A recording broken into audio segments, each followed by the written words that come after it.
Apparently the Microsoft servers are deciding to be stupid today. That's fun. Stay in its best state cold. Yeah, no. 20. You're going to be 20. Nice, Illinois State. That's awesome, man. I'm curious what you think. I like the Phoenix, especially the EFB, but it's pretty easy. I've done 4 flights. I think I enjoy PNG more. Well, that's the thing with You broke the ship. You broke the bloody ship. That's the thing with Airbus is they are easy because they're very computer automated, and so in my opinion, sometimes they can be a little boring, and that's my major strike against Airbus. They're very modern. They're very fancy, but they kind of take the pilot and turn him into a systems manager more than any other airplane.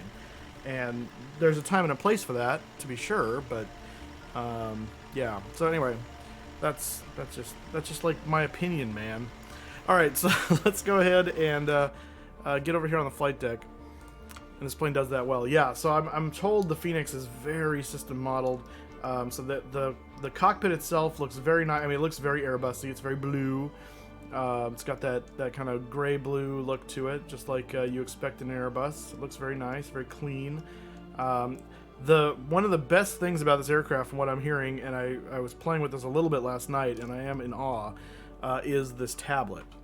And so first of all, some cool things. So you see this little charge cable right here.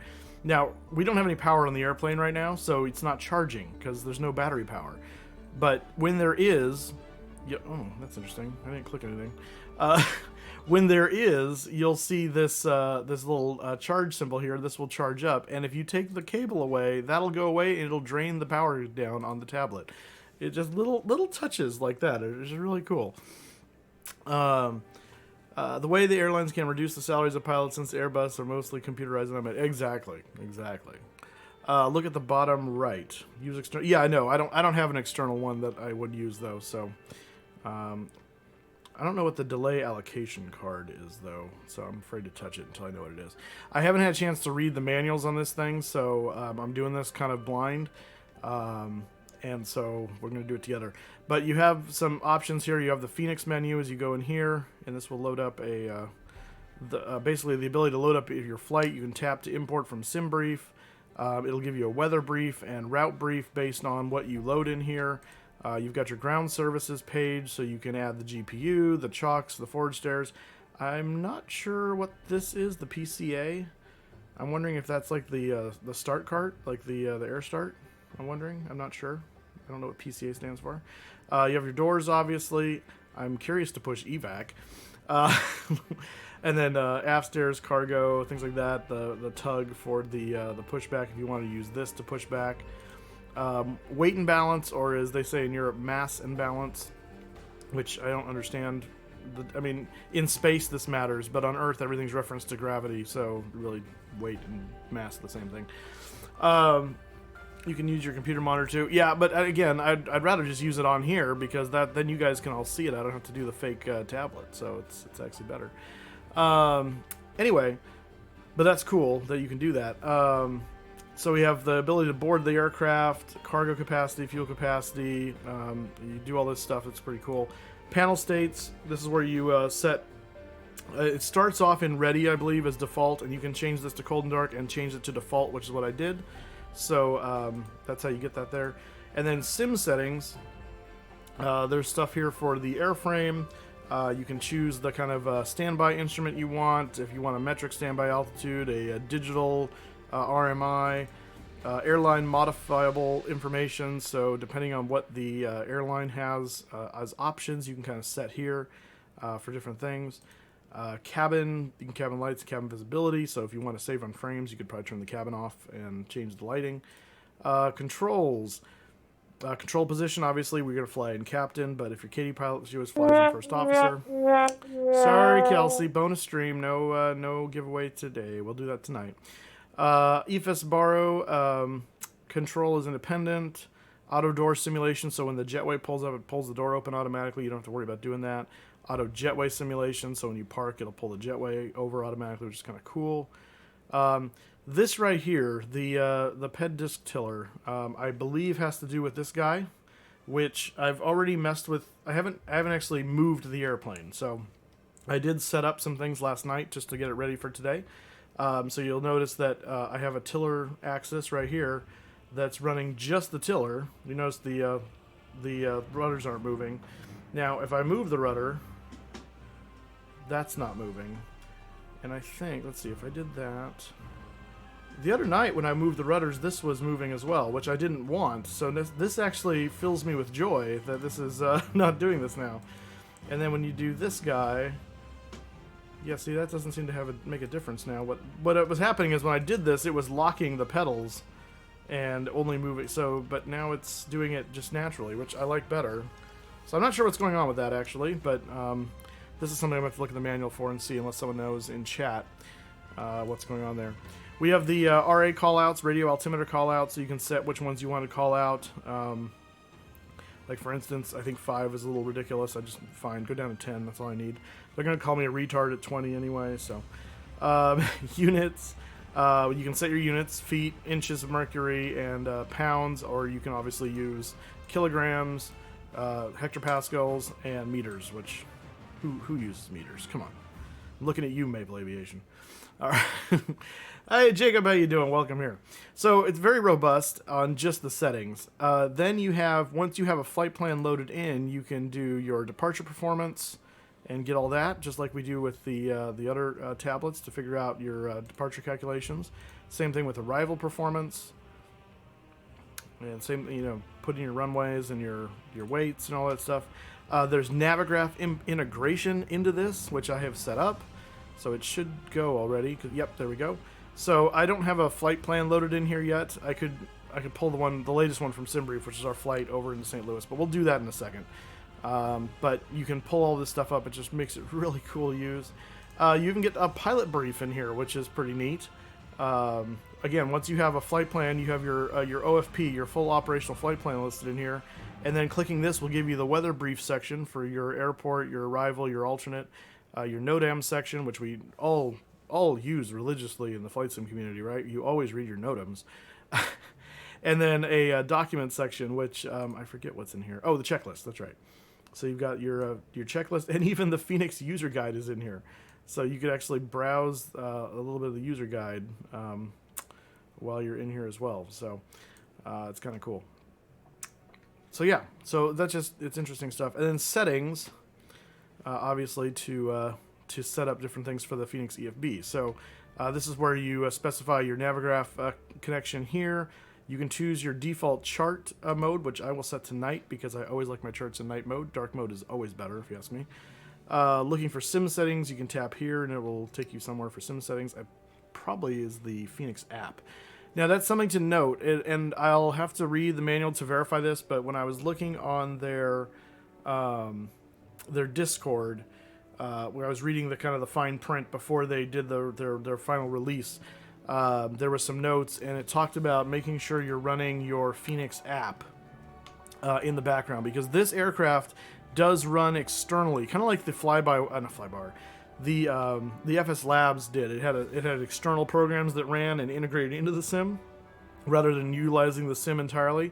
And so, from my understanding, this app has to boot, and you need an internet connection to log in. And then once you've logged in and it's booted and you're running it, then you can run offline if you want to. For those of you that have issues with being online the whole time and wanting to do that. But I think an initial boot, you do need to run this with an internet connection, and then you can go offline. I think. I'm not 100% on that. But anyway, this is where you have some of you can put in your Hoppy code, your SimBrief user ID. People always call me on my day off. Display quality for how you want the displays. You can choose balance, performance, or quality. I'm going with quality. You can render your displays using your GPU, or you can use the CPU, which they recommend. Again, the idea behind that is it's offloading some of the work the GPU would normally do onto your CPU to kind of share the load. So that can be helpful. I was noticing this weird kind of interesting bubbling right there. And then your liveries, obviously, you know, Flight Sim TO is going to be your friend and stuff, but if you want their Fenix native liveries, the Fenix Livery Manager is right here, and that'll open up this little window in a moment. Are you up today? Yes, I am. Always. People cannot remember for the life of them. So anyway, so here's the livery selection. Right now there's 12 pages of liveries. You can look at the liveries that you've already downloaded. So I've got the Delta, the American, Allegiant, Air Canada, and Alaska. I'm in the Alaska one at the moment. And then this is if you're actually in the course of downloading things, you can look at that there. So anyway, so I have this running in the background, so that way that is running. Change render option to GPU for best FPS. Why do they recommend the CPU then? There is a bug which, with it being set to CPU, which is causing FPS loss 50% or more according to their Discord. For now, they suggest. Oh, okay. All right. Well, then I will do that.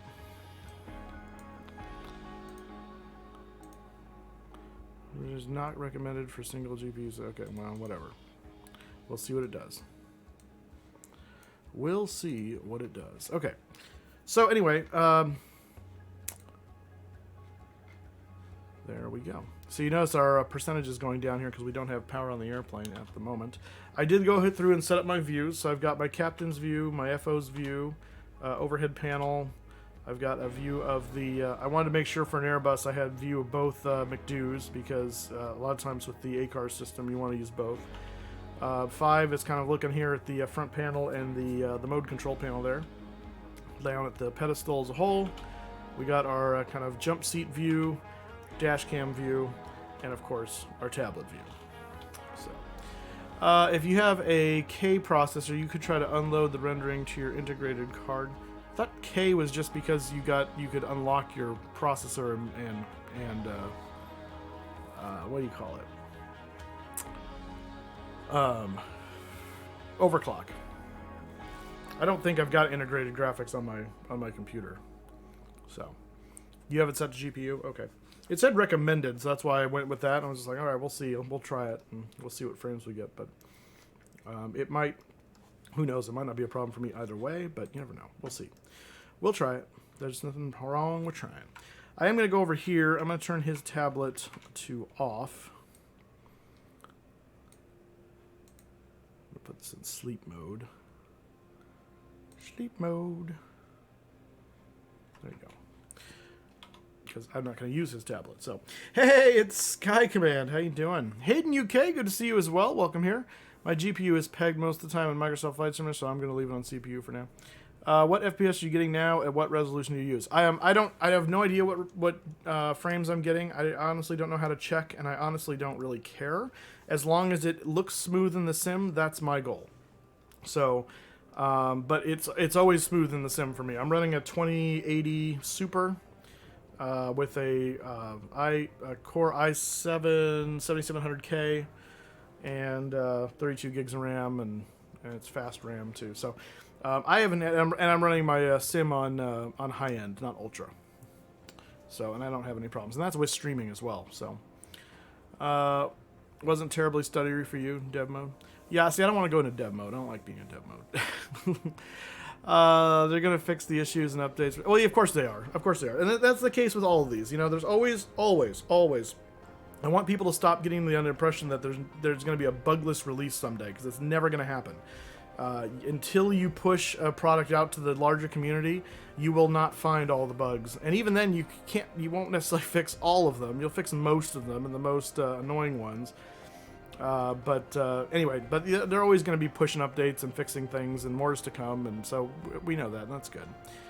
I definitely don't want an Xbox overlay.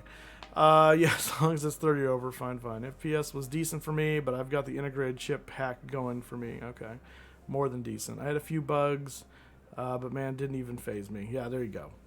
Cool, awesome.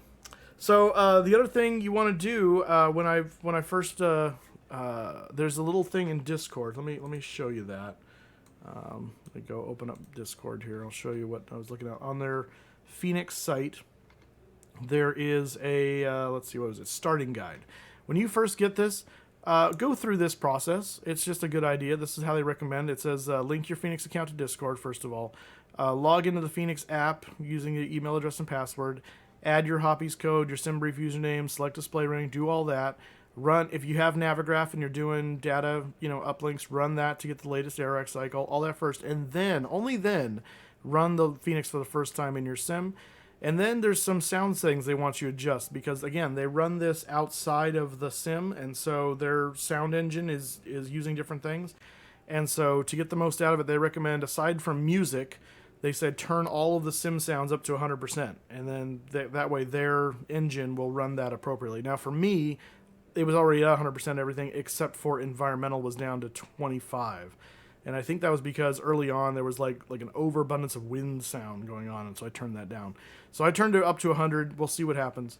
And then calibrate your controls. This is super important, and I will show you how we do that here in a second. And again, I'm running a Bravo throttle quadrant and the TCA Boeing yoke. So I'll walk you through how I set up my stuff, and we'll see if it works. Again, I haven't taken the airplane for a flight yet, so we'll see if it's working correctly. But I did notice the controls were operating the way they were supposed to. So let's go up here real quick and just turn power on the airplane, so that way we can check these systems. Don't want our batteries to get too low anyway. So it's battery 1, battery 2. And then that boots, and then we have external power, so we'll avail ourselves of that, and that turns on the power. And the screens begin to come to life. And most importantly, the McDoos. So for setting up your controls, you go over here to config and control config, and this is to configure your thrust lever. So right now it's not going to do anything because I have to push the calibrate button. I'm not going to do that because I don't want to recalibrate it. But basically what it's going to do is it's going to walk you through a yeah, my rev's working correctly.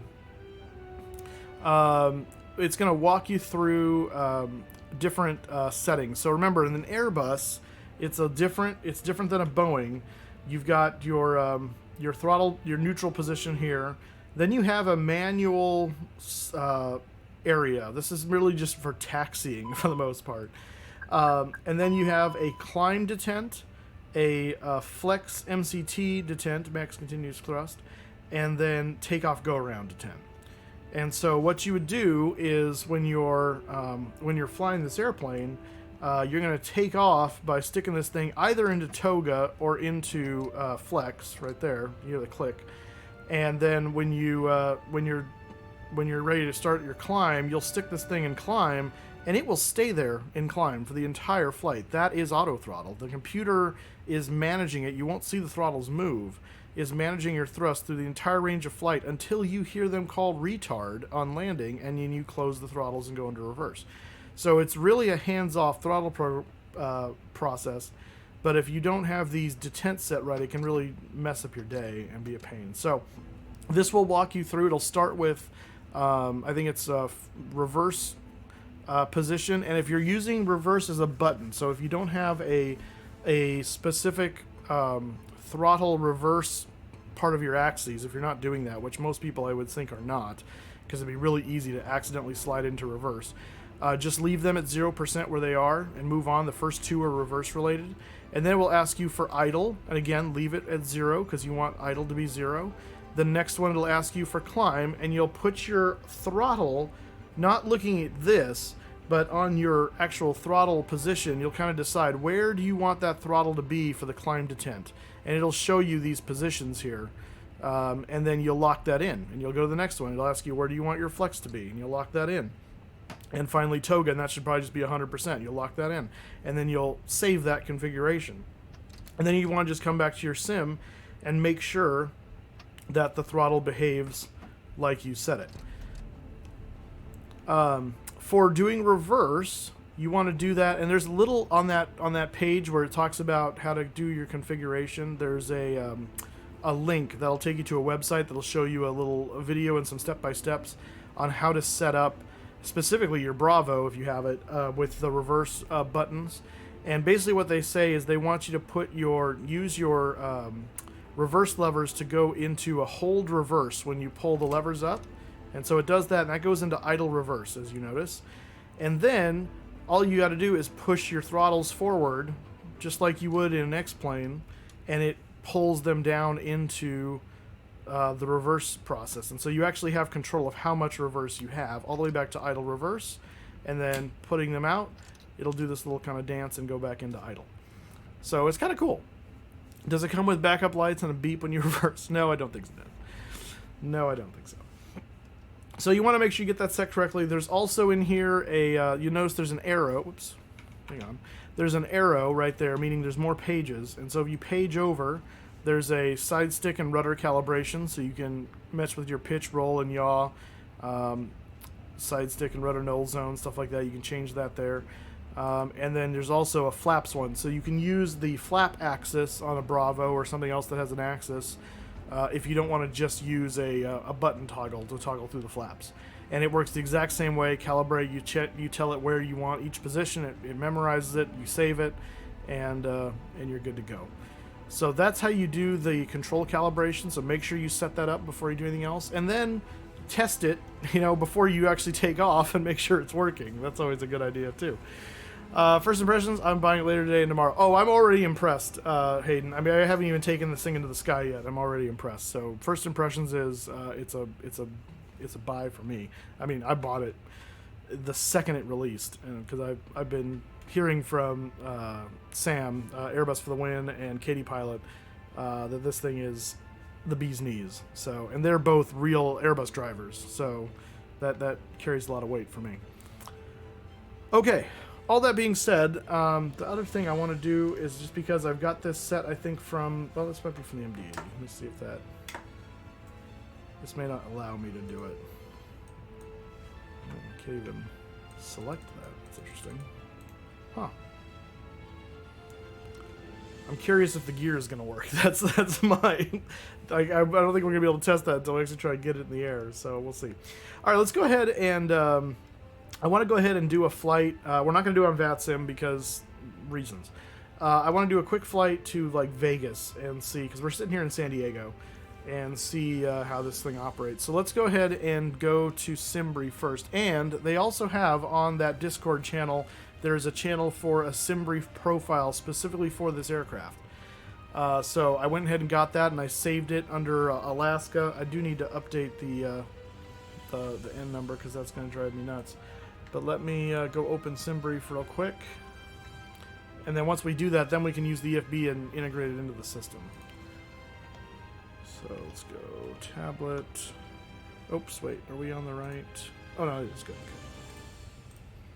Good. I want to make sure we're on the right thing. Create new. So we're just going to call ourselves ASA 800 for the funsies of it. We're not on VATSIM, it really doesn't matter. San Diego to Las Vegas. Lost wages. Ontario will be our alternate. We're going to do that. We're going to do auto, none of that. And then this is that Phoenix, Alaska right here. Oh, I want to change that before I forget because that will annoy me. Edit. So it also starts out everything in kilograms, so I changed it to pounds. Make sure you do that if you're going to use pounds, just so you don't confuse yourself, because that'll be annoying. I'm going to change my N number here. November 844 Victor Alpha. And that's the only thing I think I need to change. And they do this thing with the passenger weight and baggage, so I'm assuming that's calibrated correctly to the plane because I didn't mess with it, so I'm just going to leave it alone. I'm going to save the aircraft again, and we'll go back to new flight. Okay, ASA 800. Yeah, we're not doing the giveaway today, guys, because it's a bonus stream. We'll do that tonight when we do the FNL. KSAN, KLAS. Delta. I tried using the American flight plan the other day. Oh, I hated it. Oh, never again. I did not like the way theirs lays out at all. I need Tom to give me like a primer on how to read it. Let's see. Move this down here because it all goes numerically by the N number. There you are. Alaska Phoenix. Beautiful. Auto. Runway not seriously? 160 at 8. I mean, I guess technically, but it's under 10 knots. I don't think San Diego goes runway 9 unless it's over 10. So we're gonna stick with 27. All right, chicken. Padres 2 chicken CB. That all looks normal. There's our flight plan here. We can look at our weather and anything funny. Nope, we're good. Let's go generate. Yes, please. Yes, please.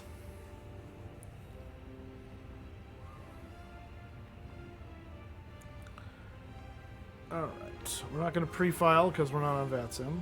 But what I am going to do is... Actually, I don't think I need to do that. So we're going to go...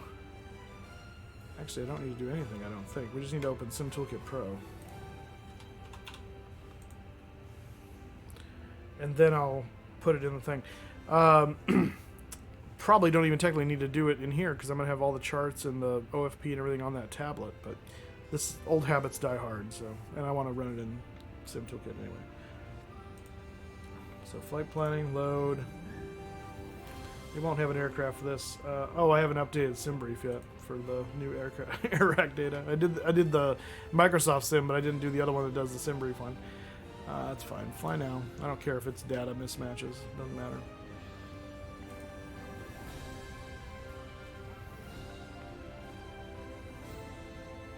Come on. Sometime today, connect to MSFS.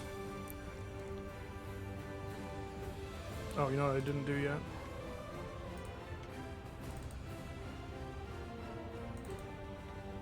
Didn't do that. What the heck is going on here? I don't know. It's weird. Okay. So there is our flight plan there. I'm going to minimize that and get that out of the way.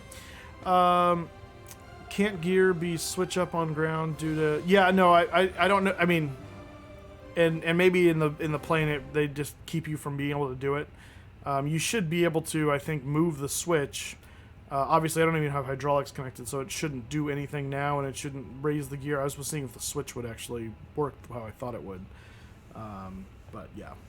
Once you connect hydraulics, you really don't want to do that because then you're relying fully on the gear pins being in there to keep the gear from retracting on you and collapsing potentially. So navigation. All right. All right. No, we're not there yet. This is a first look, Kevin. This isn't like go fast. You know this. You know this. All right, let's go over to our tablet. And let's go to, I think we go Fenix here. Yeah. And we're going to go to My Flight. Tap to import from SimBrief. There it is. San Diego to Las Vegas, right there. I'm not sure what the minus 24 minutes is. Maybe that's like assuming you're departing in 24 minutes. I don't know what that is. And maybe that is. Maybe that's because the time the flight plan auto-selected to start the flight. But check this out. So you go over here, click over here, and you get a little weather brief. So you get the San Diego METAR, you get the Las Vegas METAR, and then the alternate METAR, which is pretty cool. You can get the D-ATIS if you're on VATSIM. We're not even on VATSIM at the moment, so it doesn't matter. But yeah, so San Diego is in marginal VFR. Las Vegas is just in VFR, and Ontario is probably in marginal VFR as well. Okay, so we're 180 at 10 is what it's showing. 10-mile viz, few clouds at 1,900, overcast at 2,600, temperature 17, 2.12, altimeter 2984. So that's kind of cool. You can also view the TAF, which is the terminal area forecast, and you can see kind of what's coming up. Obviously, not as important on the departure side as it would be on the arrival side. And then you can go back to METAR just by clicking there, which is pretty cool. I said view METAR. There we go. And Vegas right now, 34012, gusting 33. Holy crap. It's windy in Vegas. So that's cool. And then you can go over here to route, and you San Diego, here's your route. Padres 2. This is the, I guess it's trying to tell us to do flight level 350. That seems high for going to San Diego to Las Vegas, but I didn't actually look at what SimBrief did before I just accepted it, and sure enough, 350 is what it gave me. So, I mean, maybe we can make it. It is an Airbus. It kind of climbs like a pig, so we'll see. But you can get view map, and it just gives you kind of a cool little overview map of where you're going. I don't think you can really do anything with this. I mean, you can scroll around. I don't think you can zoom in. Yeah, I can do that, but that's that's not zooming in. So that's just kind of a cool little feature. And then re-import. Okay, so now if we go over to here, we can go to pilot brief. Now we can get our OFP from this thing. Let's go back to normal checklist. Operational flight plan. Oh, it's not there. Click here to import your latest. There we go. There we go. So here's our flight plan from Flight Dispatch. And so we have our, this is kind of our most important page right here. Gives us our 350 flight level, winds the top of climb, estimated time en route 52 minutes, 147 passengers, cargo, 0 fuel weight, block fuel, the whole 9 yards. Pretty cool. What's fake news? Oh, I'm sorry. That was supposed to get turned off. Sorry, it is fake news. I'm trying to trump you. I should turn off the command that says giveaway too, so that way no one. There we go. Aha! There you go. Sorry. But so check this out. Then you get the weather brief. You can look at the destination weather, the weather briefing here, the terminal forecast, alternate weather, all that stuff is right there. Your NOTAMs, which, you know, like I said, we all use those as a as good sim pilots, and so we've got that all right there, which is kind of cool. And yeah, so let's go ahead and let's see if we can't set this aircraft up. So to turn this guy on, we already have external power set, and so what I want to do is I want to turn on the nav systems. This is the one thing I'm not too keen on right now is if you notice how the lighting is like doing this kind of weird as I move around. It's a weird kind of look, and so I don't know what if that's a quality thing I can turn up or down. It just looks weird to me. Obviously when I'm static it's not a big deal, but it's when you start moving around it looks kind of funny. And I'm just kind of noticing that now. So it gives you this impression that the anti-aliasing isn't like working the best. And I don't know if that's what's going on. But yeah. Okay, so we do that. Those are on now. We want to turn on ground control. And then we want to hold this guy until we hear the beep. CVR test. There we go. That's a good test. And turn the crew oxygen supply on. We're going to leave the fuel pumps off for the time being because we're not going to start the engines yet. But I am going to go ahead and turn on the APU so we can get the bleed air cooling. So we do the master switch. And while that's opening up, I'm going to go ahead and turn on the nav lights. Nav and logo to 1, and we're going to go ahead and hit the APU start. We can also, while we're waiting, do the Annunciator light test and make sure all the lights are working.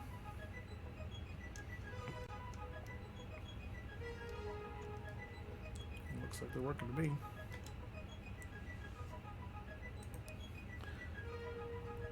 And that's dome light. I don't need that for right now. We'll do the no smoking sign on. We'll leave the seatbelt sign off, and we'll turn the emergency exit lights to arm. And when this comes fully on, we'll see available here. And at that point, we'll put the APU bleed on, and we'll turn on the packs. This is the first time I witnessed runway 09 in use. I don't think it's actually... Is it actually in use right now? Because I don't think they use 09 until it's 10 knot wind or more, but I could be wrong. It's been a while since I've controlled the San Diego, so I could be misremembering that. By the way, there is a cabin. I should take this opportunity to show you guys. There is a modeled cabin, and you can see the doors open there into the jetway. You actually hear the exterior sounds when the doors open. I can hear them out there, and it muffles when that closes, which is pretty cool. It is right now in real life. Oh, because so they are actually using. Okay, wow. We'll have to change our plan then. I thought that was weird, but yeah, it is rare they use 09, but they do occasionally. But so you got this cabin all the way back. I'm not going to go all the way to the back because that's just going to take a while. And then we can go back up to the cockpit here. By now we should have the APU running. Yes, available. So we're going to go ahead and go APU bleed. And you'll see the fault light kick off automatically on the pack here in a moment. There it goes. And then shortly after, the fault light on pack 2 will kick off. And that's because the computer is automatically routing the bleed air as it senses the pressure in the duct. So there we go. APU gen, it's not off, which means it's already on. Dark means good. So I'm actually going to disconnect from the external power, and you see it says available, but everything stayed on because we're on the APU. So we actually can go to the tablet now and actually disconnect the external power.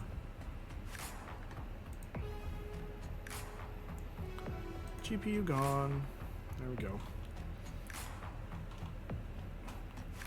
Okay, so let's come down to the, oops, not that one. This guy here, and let's see about setting up. See if I remember how to do Airbus setups, because I've never done it in the Fenix before. So, and in the meantime, I'm going to come over to here, make do menu, go to the FMGC. We do have the current database. That's good. And AC position invalid. Don't be quiet. We go to Init. Okay, there we go. Alright, so we're going to do flight init. Flight number, I think they just want the number here. So we're 800.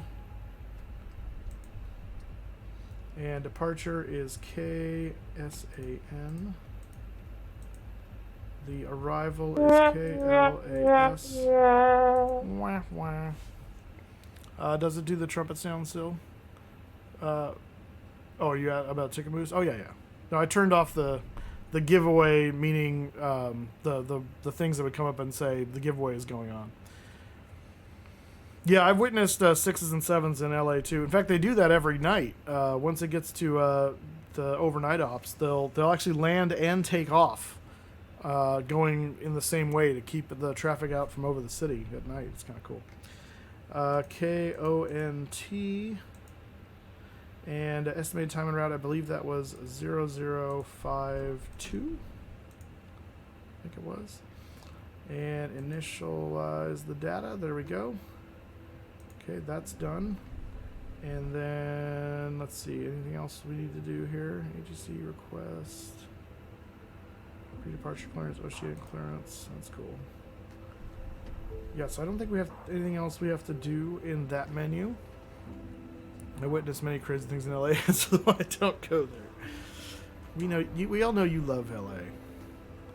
We all know you love it. All right, let's go weight and balance. Let's get this all loaded out. And I think, yeah, see, okay, there it is. Planned 147. So it imported all this from SimBrief. And so I'm curious, if I say load the aircraft, does it do it in instantly, or does it like start a process? Did I press load? There we go. Okay. Oh, nice. All right, I'm going to do fast. I don't want to stay here for 25 minutes. That's cool that it tells you, though. That's awesome. I like that. So we'll do fast. It'll do this accelerated boarding. You can see they've started loading stuff in the lower cargo holds. People are boarding. Your CG is moving there. That's really cool. Okay, so while that's happening, we can go down here and start loading up this. So we do KSAN. And to KLAS. Flight number is ASA 800. Cost index, I run it at 50 normally by default. Scooter? Yeah, Chief? Remind me to start setting Whoa, up Sim these video Caesar coming in from conferences. his bonus It's not stream very into my productive. bonus You got- stream. Sheesh. Sim Caesar, how was your Friday? I'm running like 5 hours of sleep. I did a flight at 787-700 at 1 a.m. Landed at 3:30. The flight was MCO Central Illinois. Oh, goodness. Context Switch, welcome here. Readability, welcome. Good to see you. Sim Caesar, thank you so much for the raid, my friend. Welcome on in, guys. Let's see, what are we doing? We're doing flight level 350. And the temp You know, they up say there. if you can't say anything nice, don't say anything at all. Moose bonus, that's right. We're looking at the Sorry. new Yeah, Phoenix. Keep going. I don't know where that came from. The Go new ahead. Phoenix. What's the? Oh, I think there's a K in Knucklehead. Oh, I have no idea. The. Well, I can look down here for the temp. It's gonna be like minus 50. So let's go minus 50. There we go. All right, put that in there, and IRS init. I think they're initting already. GPS primary, yeah, so we're good there. Okay, perfect.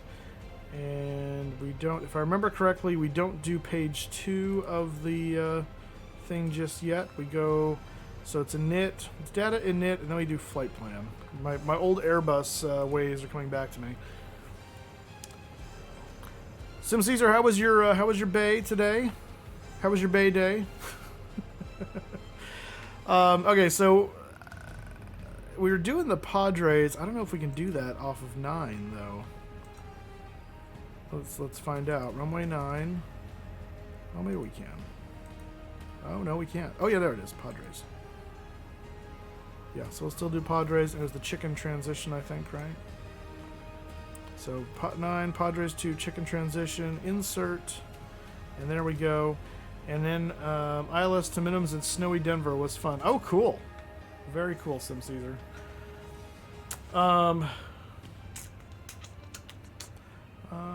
Where's my route? Chicken to CB. So then we're going to do CB. SEBBY. And I'm just going to leave that yellow for the moment. To Yella, YELAH. YELAH. And Missin. Good old Missin. I'm missing Las Vegas. MISEN.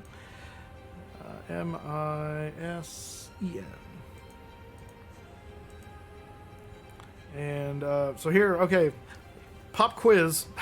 Which one do you think is the right Missin? The one that's 148 nautical miles away, or the one that's 5,171 nautical miles away? I think it's that one. All right, I'm going to insert those now, so those solidify. And then we're going to go down to, let's see, do I do it from here? No, I think we do it from LAS. Yes, arrival, there we go. All right, so, and right now the plan is 26 left, so we're going to do that. 26 left, and it is the, what's the Raiders one, the Rounders one, something. The Rounders one. Oh, the Rounders, wait. Oh, that's right. This says, wait, what? Rounders 2. Why am I saying 1? It says 2 everywhere I'm looking. Okay, whatever. And that is going to be via Missin. And then we transition. Let's see. Vias. Approach Vias. Here we go. It'll be Preno. Insert that. Alright, let's make sure that still looks okay. Yellow Missin, Teddy, whatever. Totes, Rounders, Skirma, Beatty, Envy, Red Queen, Twaffle, Bourbon, and then we have a vector basically, which is manual to Preno. That's fine. Okay, cool. All right, that is the guy loaded up in there. We would also normally go to nav radio and we would check and see if so right now I've got Mission Bay on both of these, 117.8, 117.8. And if we go up here, let's see if this works. If we switch these guys over to VOR, we have to go to nav, I think. Or, yeah, let's do that. Okay, there we go. All right, so notice that's pointing to Mission Bay. If we load in number 2, they should be within 4 degrees of each other. And that tells us our VOR radios are good. And they are. They're right on top of each other. And that's a quick little nav radio test you're supposed to do in the Airbus. Probably supposed to do that in all planes, but I know it's on the Airbus thing. So we do flight plan, nav radio. No reason to go to here to fuel, whatever. We go back up now to Init, and we go to page 2 of Init, and we're going to do our zero fuel weight in CG. So for that, let's see how we're doing on our loading here. We're getting close. These are changing, so we're going to wait until this is done so we can get our actual zero fuel weights and our stuff there. They're going to be loaded here in just a moment. Now we could get our zero fuel weight off of the flight plan. In fact, let's do that. Pilot brief.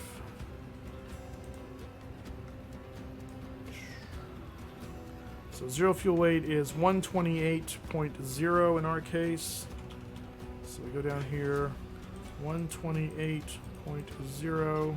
What I don't know though is our CG, and that we have to get off of the load thing because it doesn't tell me that, unfortunately. But they're almost done. 142 of 147 will be loaded in no time. In no time, I say.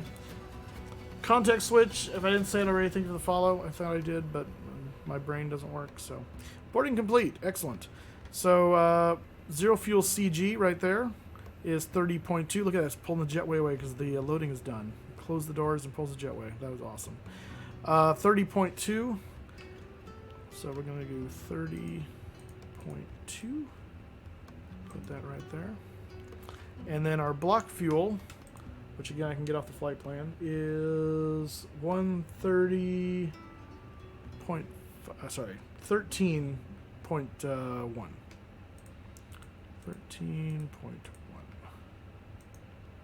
Okay, there we go. And it should populate this now in a moment. Computer's gonna calculate some things. There we go. That's good. Good sign right there. Trip. You could put in a trip wind here if you have it. I don't think this flight plan gives me the wind average headwind versus tailwind. I'd have to look at it again, but so you could do that if you have that number. We're going to go now from Init. We're going to go to Perf and fill in our performance numbers. Now this we're going to get off of the tablet, but we're going to do that over in Departure Performance. So here it has already done some things because we put information in, which is kind of cool. And I wonder if I can just send it to the thing this way. That's kind of cool. So San Diego, runway 9, surface, we're going to call it dry. Flap config, we'll leave it in optimal. Force toga, no. So basically what this is saying is it's allowing us to be able to use flex if the system deems it appropriate. I can force it into toga, and it will use toga no matter what and confine all the other variables accordingly. Quick question, when you're using the trim in the aircraft, what are you actually changing? In any aircraft? Is that what I can answer that. So when you are trimming an aircraft, whoa. What the heck? That's the jittery thing. I wonder if that's because I changed that to GPU for the displays. Okay, so this is the horizontal stabilizer, this whole unit. Let's see, I gotta get to a better section here. This section right here is your elevator. So this whole unit is the horizontal stabilizer. This is your elevator. This is what you control pitch with. So when I pull back on the stick, this will go up. When I push down the stick, this will go down, and it will allow me to change pitch. When I'm trimming the aircraft, I'm actually moving this entire tailplane here, and you can see this little kind of grid, this little guide right here that it's moving on. So as I trim the aircraft, or the computer trims the aircraft, it's moving the entire horizontal stabilizer, either down or up from this forward position, as opposed to down or up from this position here. So the whole thing changes. And so the idea behind trimming the aircraft out is that you're adjusting your horizontal stabilizer so you don't have to hold the elevator in an up or down position to maintain constant flight. So, but you want to trim this for takeoff appropriately, so that way you have enough force on the elevator to be able to rotate the aircraft, or you don't have so much already that the thing wants to take off before rotate speed, and you end up having to strike the tail because the aircraft may lift, but you don't have enough lift on the wings yet, and so now the thing just drags on the ground. They call that VMU, minimum unstick, and that's the speed at which, when you're riding on the maximum angle to the runway, at which the aircraft will finally lift off. And they'll test those. If you've ever seen some of the airplane testing videos, they'll put like a block of wood attached to the bottom of the plane here, and they'll pull the aircraft back as early as they can and set the tail on the runway and drag it and record the speed at which the wheels finally come off the runway. That's called VMU. It's a cool test to watch. There's really good footage of them testing the 777 doing that. But anyway, that's why you want to have the trim set, and that's what you're doing when you're trimming it. So hopefully that answers your question. Anyway, so Force Toga's there. Any ice, we're going to have... what's the temperature I said it was out here?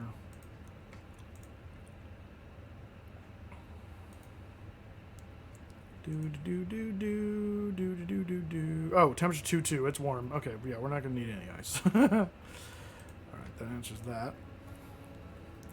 Okay, so any ice will be off. Packs, I do my packs on. I've got enough power. I don't need to do that. Takeoff weight and Mach tow. I think we can sync the load sheet final. So let's do. There we go. So there's our takeoff weight and our takeoff. Our basically our CG position. This is mean aerodynamic chord takeoff based on takeoff weight. So fancy terms for finding that. Weather conditions, we can sync the live weather. 180 at 10, 17, 2894. There we go. It brings that in for us. That's kind of cool. And I think that's all good right there. So now I can just go to calculate, I think. There we go. 140, 140, 143. And flaps 1 down 0.2 on the trim. Now, important to note, this is something I always forgot because so many things are automated in the Airbus.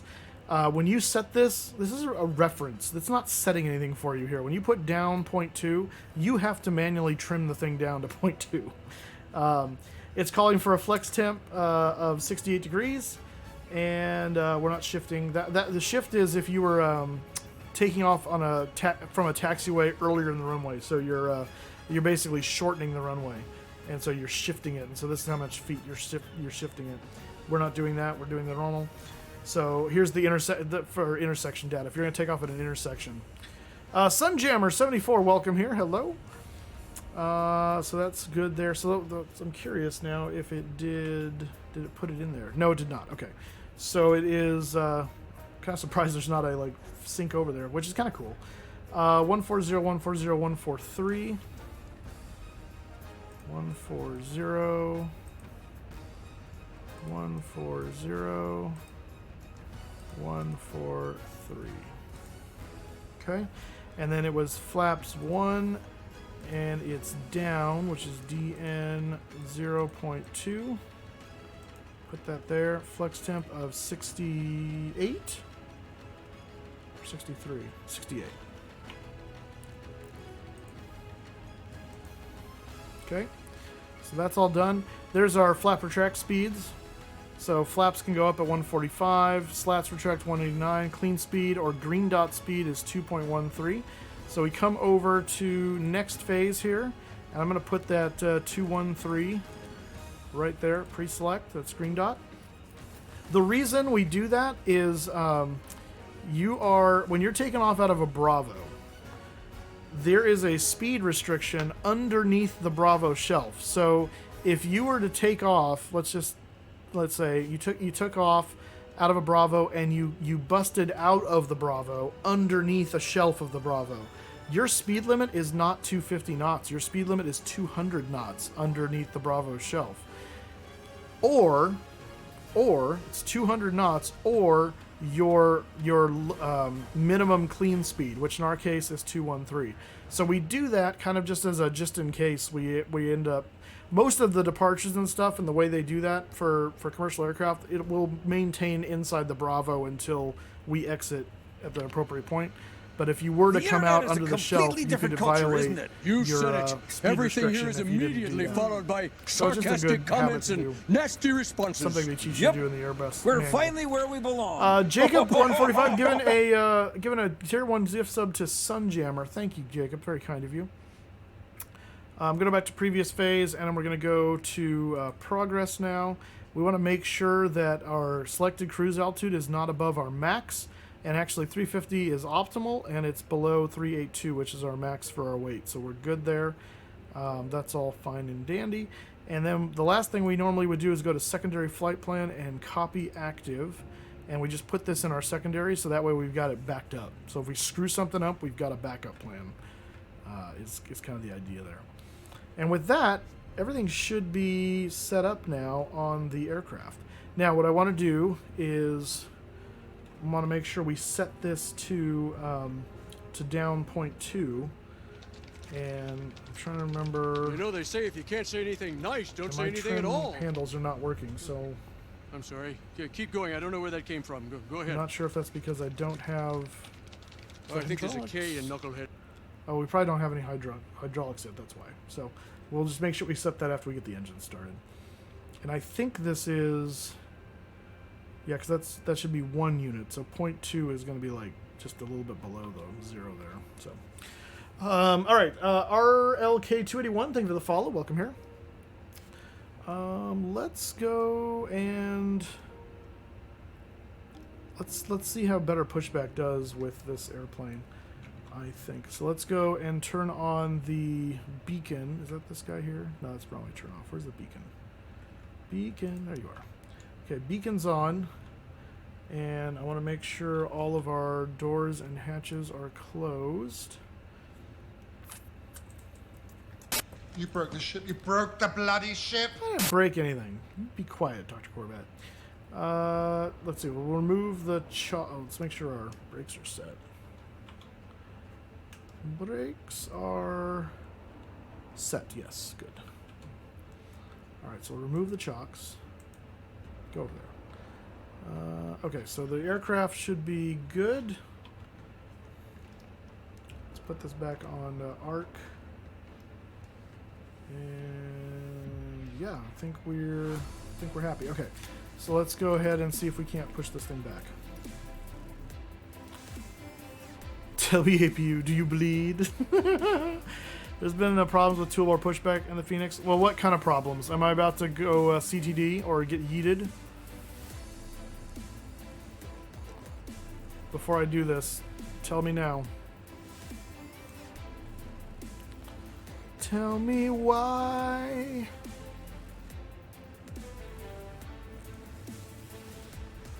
CTD and memory leak. Okay, in that case, never mind. Be gone.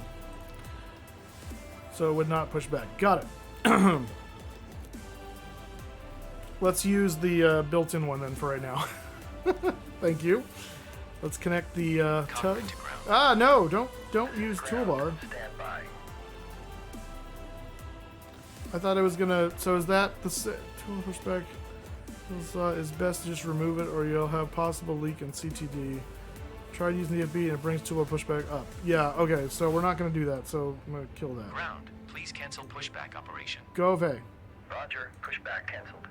Go away. We'll use the old-fashioned. What is it, like Shift P or something? I think works.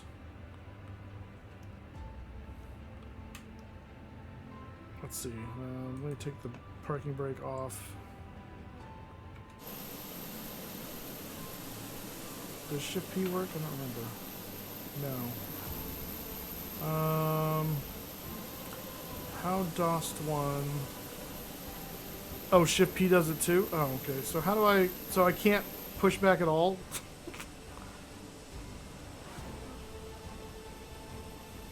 It might wait for that tug. No, but that's toolbar pushback's tug, I think. No, it's in the EFB. No, I did the EFB. It brought up the pushback, the toolbar pushback. I tried that. I did that and it just brought up toolbar pushback. It was moving when I hit Shift P? I only hit it once, so why are we still moving? No, it was moving out of its position. It was responding from the Oh well, I'm not doing that. So, okay. You broke the ship. You broke the bloody ship. Okay, we're gonna do what is considered highly illegal then. So we're gonna put that back on, and let's close the door so we don't passengers don't get wise to what we're doing. We're gonna lock the door, which is down, and we're going to start our engines here. So fuel pumps are coming on.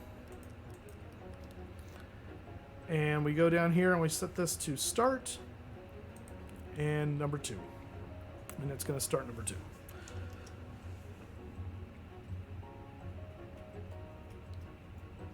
I don't think it does anything either because I didn't hear any kind of a latch or anything, but hey, we're all about simulating everything around here. This should be 2984 if I do recall. And this is going to be something like 1900 or something. I'll have to look at this chart. We're going to get our engine started. I'm going to try and power back and see what works. Even though you would never do that IRL.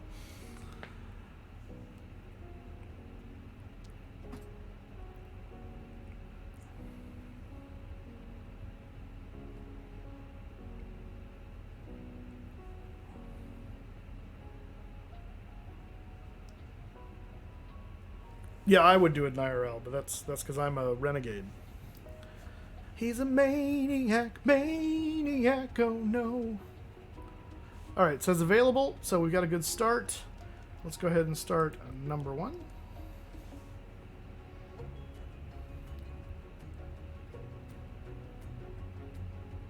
Ding, ding, ding, ding, ding, ding.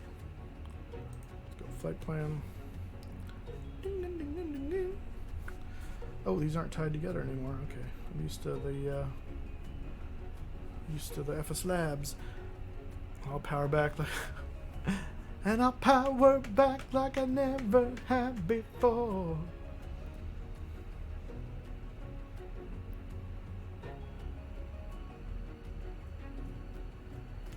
Ooh, I want to back in an Airbus.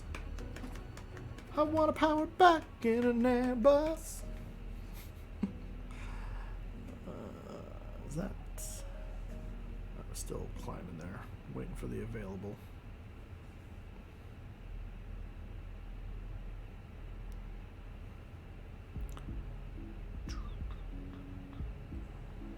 There we go. There's available.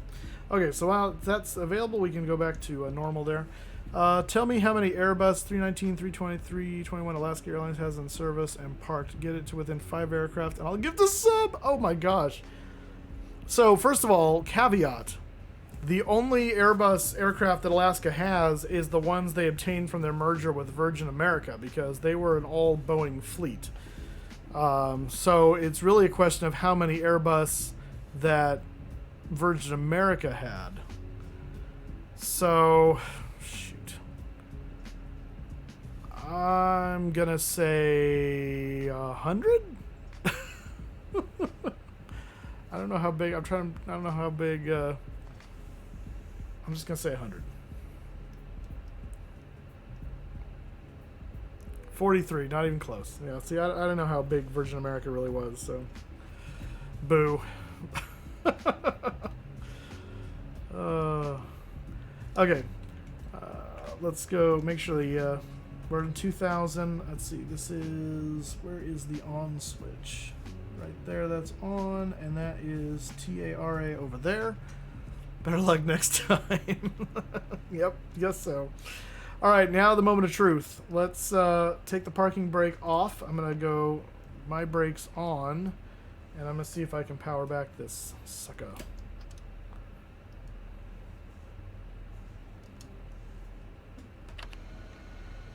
The internet is a completely different culture, isn't it? You said it. Everything here is immediately followed by sarcastic Why are we comments going and forward? nasty responses. Yep. We're finally where we belong. There we go.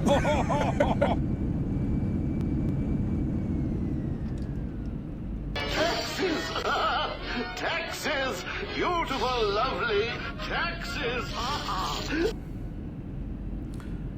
Oh, we're going forward again. Come on, no. Full reverse, full reverse. Some weird. Reverse is working weird, it seems to me. Kevin gifted a sub to Booms, thank you. And a sub to Hayden UK. The internet is a completely different culture, isn't it? You said it. Everything here is immediately followed by sarcastic comments and nasty responses. Yep. We're finally where we belong. Okay, gotta be very careful braking here because you don't want to put the thing on its tail. There we go. All right. This is why you don't power back. All right. Well, good. We got away from the gate. That's all that matters. I'm going to go parking brake back on. We're going to set... what did it... Oh, it's flaps 1. That's right. So flaps 1 is right there. We're going to arm the auto spoiler.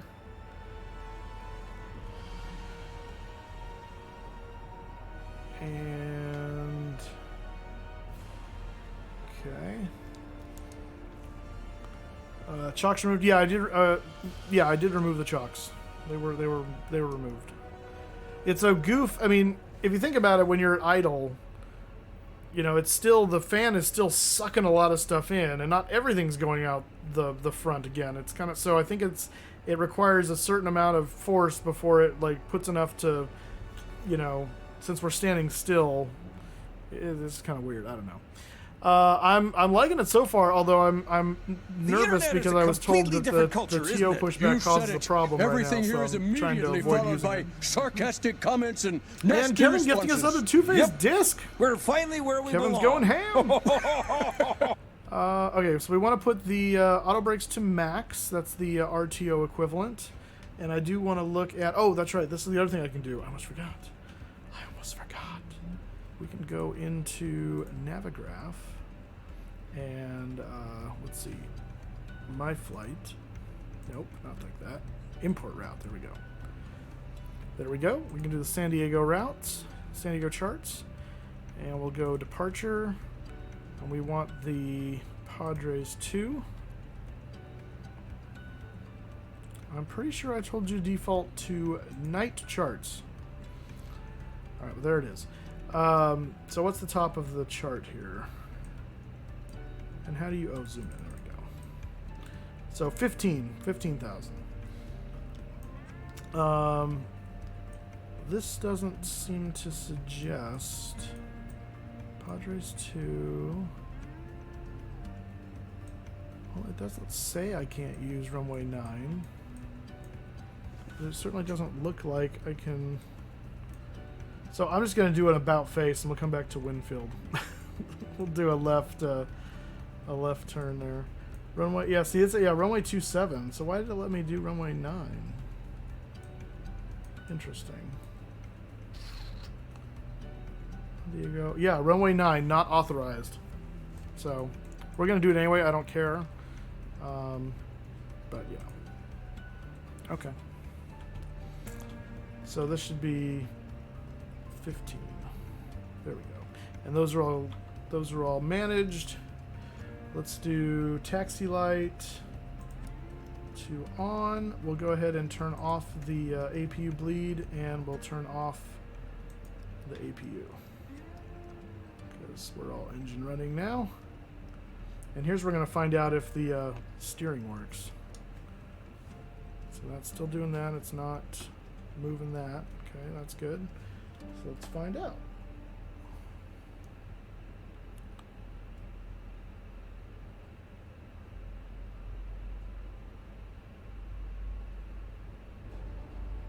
Ooh, it does. Yes. Works well, too. Oh, that's fantastic. Oh, Phoenix, you beautiful bird, you. It just feels nice. It does. Yeah, I'm loving the steering is fantastic.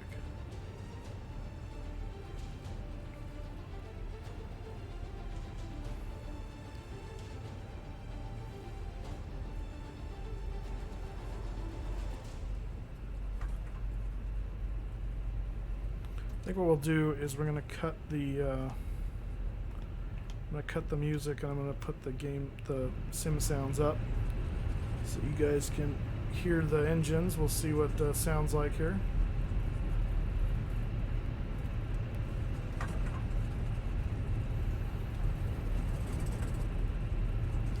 We gotta do our takeoff config test. It's normal, so we're good. And we do need to set that trim. I have not forgotten. I'm going to pull up to the runway here and then we'll do that.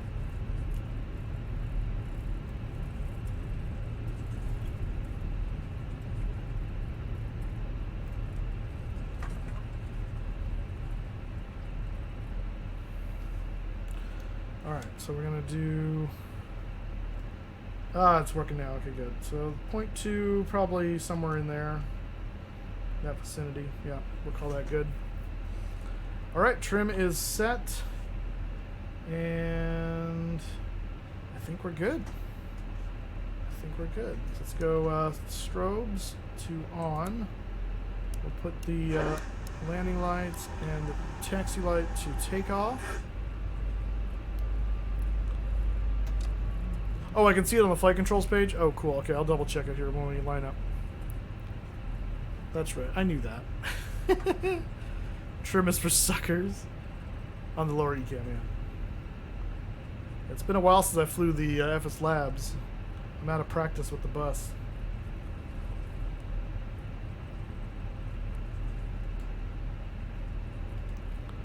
I'm out of practice with the bus.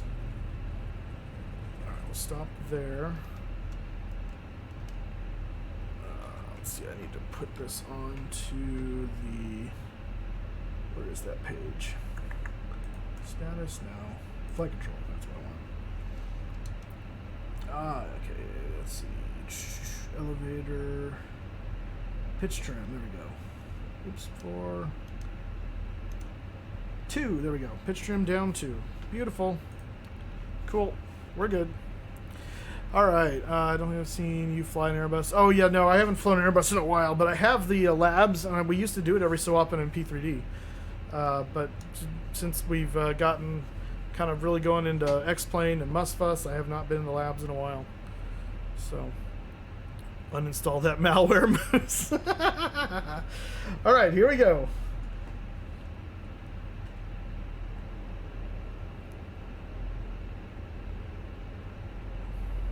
That delay on the jets there.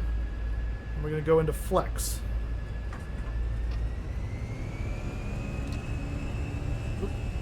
There's flex. SRS thrust ref blue.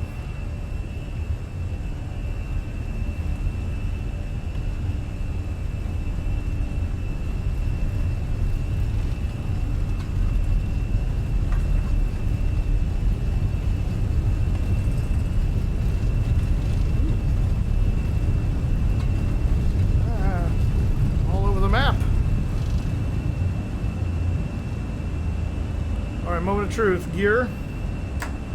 Yes. All right, good. That's healthy.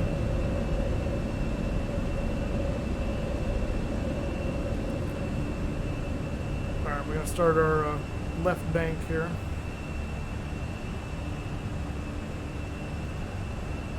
We'll go. I think it will prompt me to go into climb. Yep, there it goes. Lever climb. There we go. Does anyone know, is there a way to make the range at which you're in, like it feels like it's got to be so close to that detent for it to snap in. Is there a way to expand that? Because you don't need a lot, I mean, you know, I could have a pretty wide range. You don't have to worry about slipping out of it then. Drunken said it was near there? Yeah, it kind of was.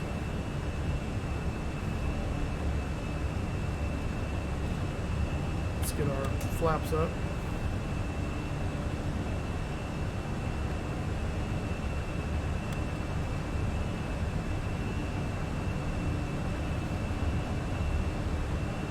Okay, why is it not commanding?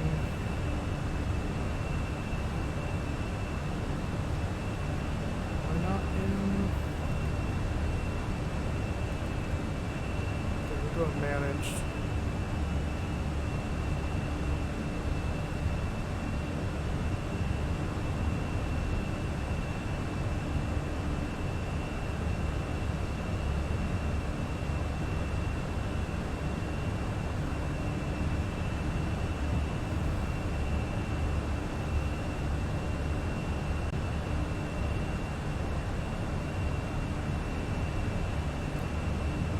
Seems like my pitch guidance isn't really doing a good job of keeping me on the selected speed.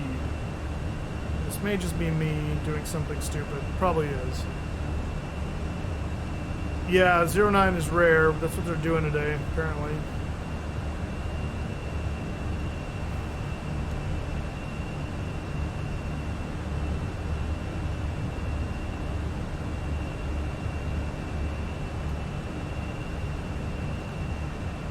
Clearly to the right of the course, and it's trying to get me to turn further right. I'm not understanding what it's trying to do here.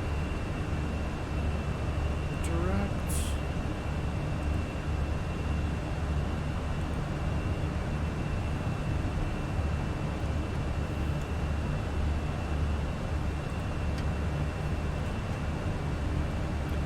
Kind of squooey. Let's go ahead and disarm the auto brake, or the auto spoiler rather. It's because of the wind. No, the wind's coming at me from the other way, so turning further right would push me even further off course.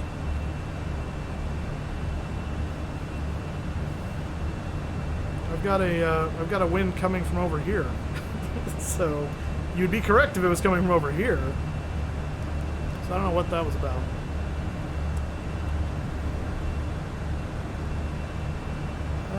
Now, nice, so we get a choice of quality aircraft. I know, right? I bought it and downloaded and loaded, but didn't fly it. This is my first time taking it up. So far, I'm loving it. I haven't flown the bus in a while though, so I'm having some teething issues. But I think they're my inexperience with the Airbus at this point, not so much the aircraft itself. So.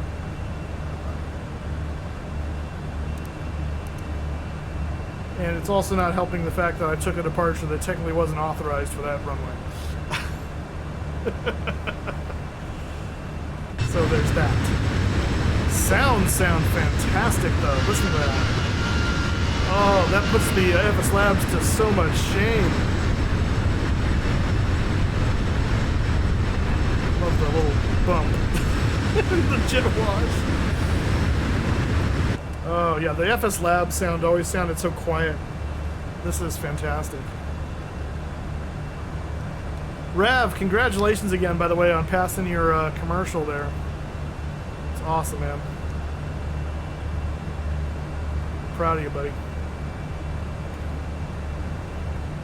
What are you asking? What are you yelling at me about? Speed limit exceeded. What speed? What do you mean? I'm on your. I'm on managed. You did that. You did this to me. What speed limit?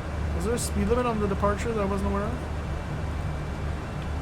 Hang on a minute. Let's see. Show me my chart. Oh, this is interesting. What are we doing way over here? Oh, because I went direct to Padres, that's why. There's no speed limit. What are you talking about?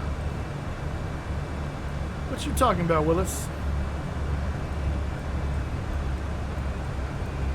We're above 10,000. We're fine. And we're hitting 15, which means we need to bump that up. 35. Climb, my pretty, climb. Iowa Scotsman, how you doing, my friend? Oh gosh, that evil dreidel is back.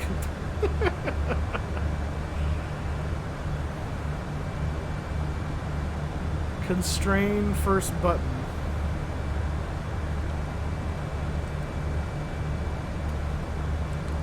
Yeah, I don't. I mean, there wasn't a restriction on the chart, so there shouldn't have been a constraint here. Not for speed, anyway. There was a an altitude restriction. Yeah, so I don't know what it's talking about. I'm just gonna delete it. They use Echo 2 for 09. Yeah, they probably do. Unfortunately, the when I changed it in the McDo, it didn't seem like a lot of things will eliminate stars that don't work for that runway, and it kept it in there. So I was like, oh, I can still do it. And then when I looked at the chart later on, it was like, oh, no, I can't. But I just did it anyway. I said, screw that. I'm doing it anyway.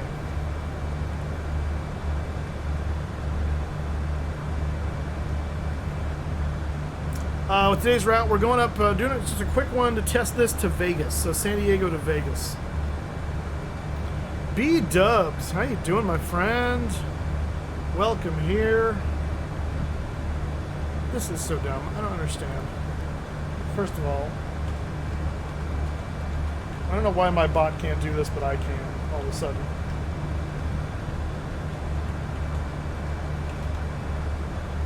There we go. Oh, and Maple's here now, too. Hello, Maple Aviation. Should you be in school or something?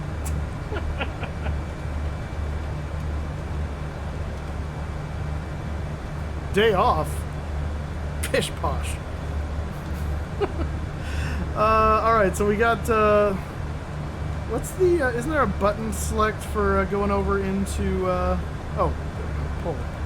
Nope, that's push. There we go. Pull for standard.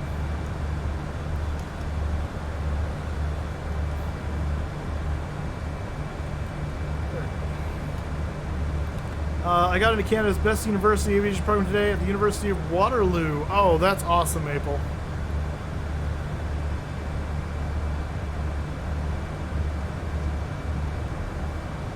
Yeah, you missed a rare runway 9 takeoff at San Diego, followed by an illegal SID for runway 9. In a bus piloted by an inexperienced bus driver. So I have not flown the bus in a while.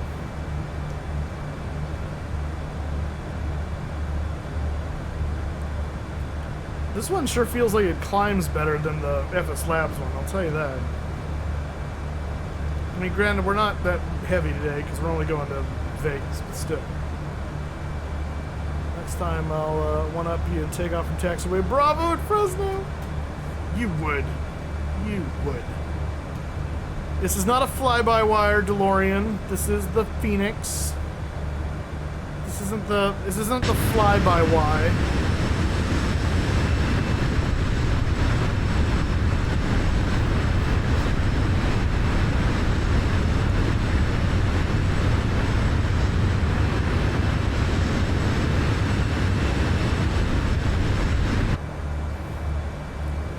That is freeware and you're lying to us. Do these look like Neo engines to you, sir?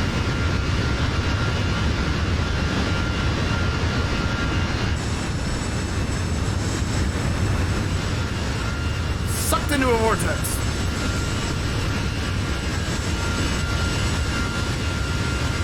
Check this out. Look at this heat.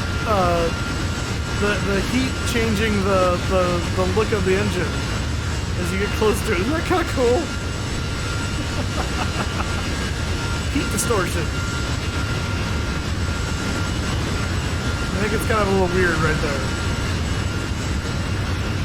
That's pretty cool.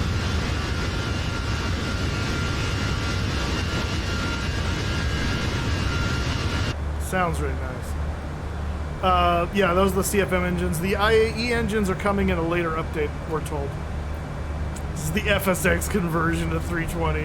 Oh my gosh. Nerd! How you doing, DeLorean? DeLorean, I saw you and your Bob Ross face on your morning show. That was hilarious. Oh my gosh.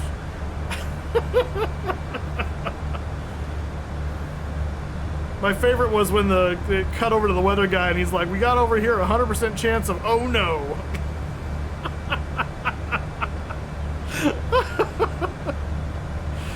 Oh, that was so good. Yeah, the sharklets are coming too. That's true. Sharklets be coming. Okay, now it's climbing like the Airbus I know. Now it's climbing like the Airbus I'm familiar with. Those hair dryers are in full hair dryer mode now. Yeah, that looks like you got a good camaraderie with that crew over there. That's awesome, man.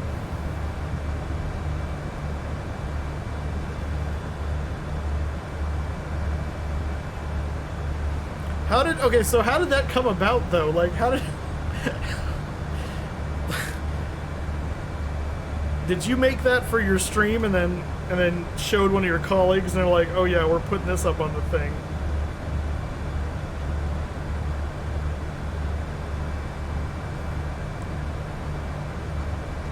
Someone edited it on my channel and then I used it on it.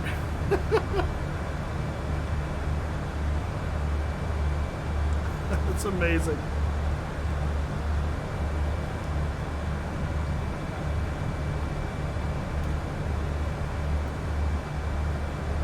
I try to work Twitch stuff onto TV every few weeks. That's amazing.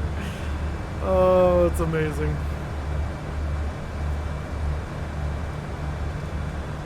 All right, here we are. You can see where we're at on our departure. We're just heading up toward the port of Long Beach and Los Angeles. Can't really see it due to the cloud cover today over here in Southern California. But it's down there. It's down there.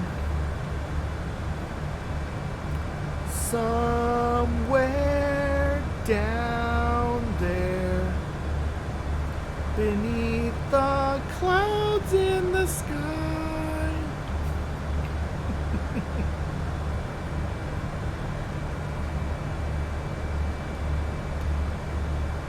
Oh goodness. Well, this is a really cool aircraft. I'm you know, obviously I need to get my cut my teeth on this thing a little bit more to get used to it, but I think this is going to be a really nice addition to the sim.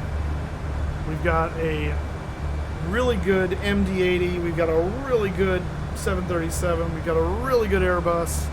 I'm told we have a really good BAE 146. I don't have that one yet. And we have a marginally good CRJ. Also a really good DC-6. We got some really good aircraft in this sim now. And all in the space of like a month. I mean, can you believe it? Mad Dog, Bay, 737, and the Phoenix all in like a month.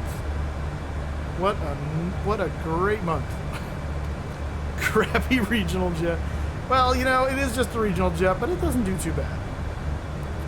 Milviz says, "Oh yeah, sorry, I'm talking about like airliners because we've had some pretty good GA stuff in this sim for a while, and that's kind of what we've been left with is mostly just GA. But yeah, the Cessna 301. There's that. What's that? It's not Amelia Earhart, but it's like that era. The Captain Arash has been flying it lately, and it's apparently takes some getting used to. It's like the Boeing 304 or something. I'm butchering that badly, I know. Boeing 247. There we go. I knew it was 3 letters or 3 numbers. It's always 3 numbers with Boeing. The Boeing 247. There's the Cessna 414 that people were messing around with. Discord. Oh yeah.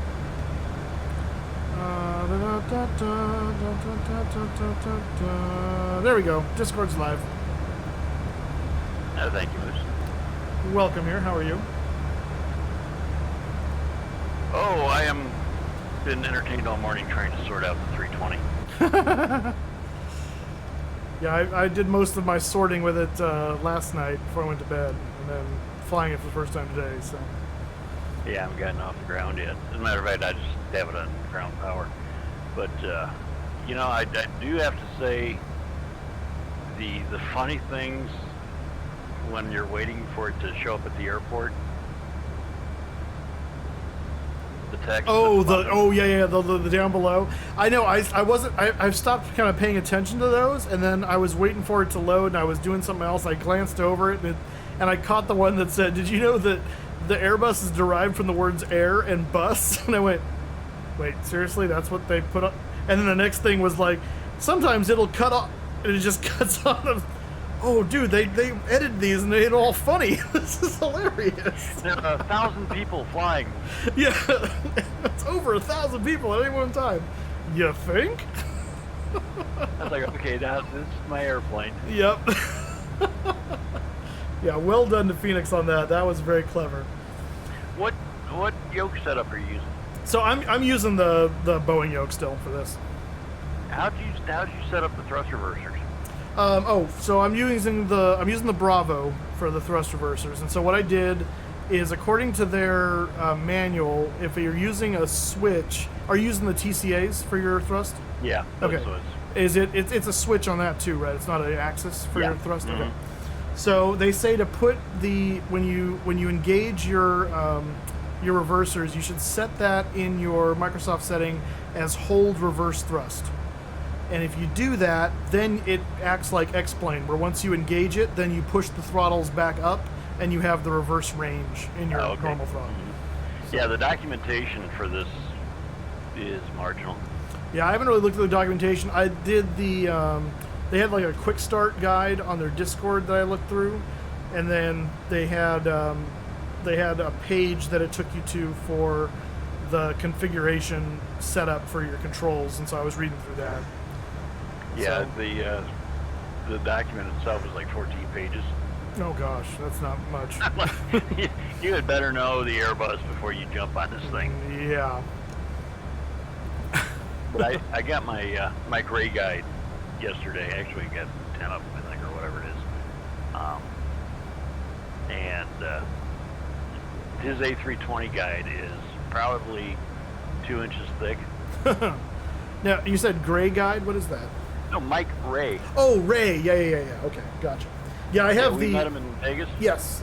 I have the digital one for the Airbus, and then I've got the physical ones for the 47 and the 7576. Yeah, I got the 7576 one digital and also hard copy. Gotcha. But the sad thing is he moved away from the spiral bound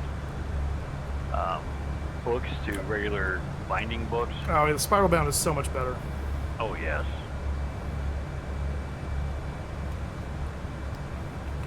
There's a manual EFB, but I don't know if it has any info on it. Yeah, I don't know that it does. And again, that manual is like 14 pages long. It's not... Comprehensive is not the word that you're looking for when it comes to... Was there one in the EFB? Yeah, there's... I think it's the same one that is the one you're talking about. It's just available in the EFB. You know what else is odd? Remember that Fenix, the spelled with a P, came out with a 320. I think it was for Microsoft. Was it PSS? I don't remember, but okay, maybe. Oh, okay. I was looking through stuff I had blown off on my machine. Ooh, does this thing work? Nope. That'd be cool. But the This little like cockpit cam, like the cam to look in, see who's on the other side of the door. there was somebody had that. The CRJ had it. the but there was CRJ, an it's just- Airbus that had it too. Oh, really? Yeah, the CRJ has like 3 static images and then a creepy image of the Airbus, the CEO, just randomly in there too. Well, he made it to cruise, so there's that. What are you flying today? What route? I'm just doing a little quick hop from San Diego to Vegas. Just to Oh, okay. test Brother it out. get in okay? Yeah, he came in okay, and then me and him drove up to Shaver last night to hang with the parents for a little bit around the campfire. Did you accomplish your mission? No, I've not yet because he still has yet to name it. Lots of YouTube instructional content coming out already from the likes of 320 SimPilot and others. Yeah, I'm sure there's going to be a plethora of tutorial videos from. There's Yeah, that does. I mean, it's nice information, but it really doesn't help when you're flying the sim. yeah.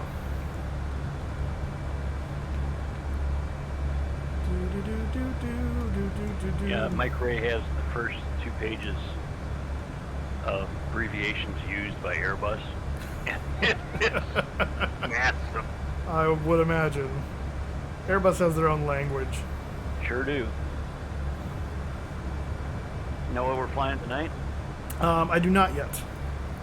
I have to go review the Discord and see what has been posted. A veritable smorgasbord. Yes, Hayden, that's true. We're at 30 miles from our top of descent, and let's take a look at the rounders. We can do that right here. We'll go into Las Vegas. Arrival. And we want the rounders 2. And we are coming in from Misson, I believe. Yeah, so we have to cross Misson at 240. Whatever above flight level 190. Rounders between 19 and 13 at 250 knots. So we got a speed restriction there. We're planning on 2.6 at the moment, so it'll take us this way up to Beauty and Envy above 12.5 and 11, and then over to Red Queen 210 at 9,000, And there's an inset, so you can see these. Red Queen above 9,000 at 210. Twaffle. And then Bourbon at 210 at 8,000. And then vectors around to Preno and on into 26. We can also get our arrival performance. Should update the navigraph for the Phoenix. Yeah, I did that first. Let's see, apply METAR. Okay, and then what is 65432? Oh, I see. Okay. We're doing 26 left. It's dry, so it's a 6, I guess, on the runway scale. Landing weight. Low. Let's see. Aircraft config. Oh, based on landing weight. Okay, I think that's what we're trying to tell it to do. Landing distance procedure. Okay, so then what do we do?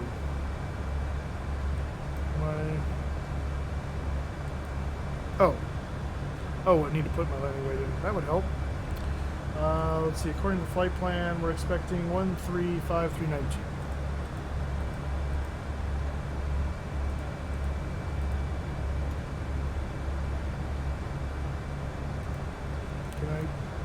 Can we get rid of the thing now? Oh, aha. Okay, so that's fine and good. Is there? Okay, I'm going to start the descent here in a second. Let me do this, and then we'll go back to that. So 8,000 is the bottom of the star. Kansas, he said, is the name of the star. And we're going to push in for managed. There we go. Okay, so that's happening.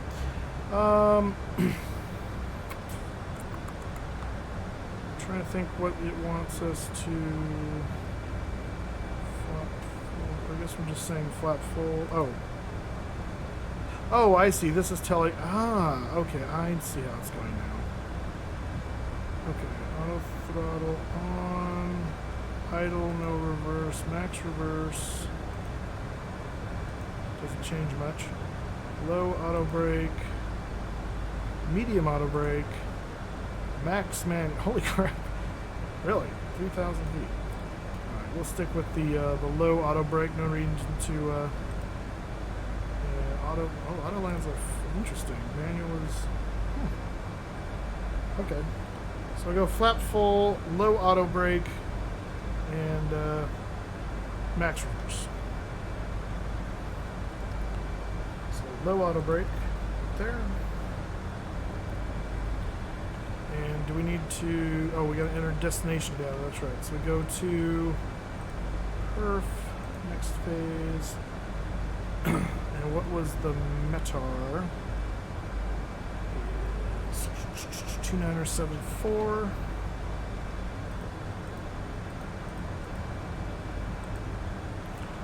Temperature is 23. Wind is 350 at 18. What are you doing?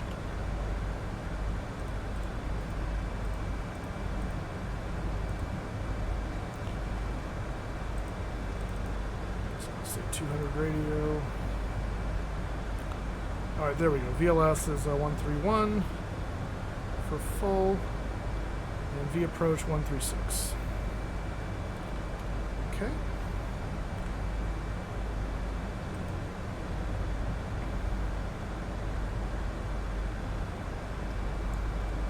Turn the landing system on.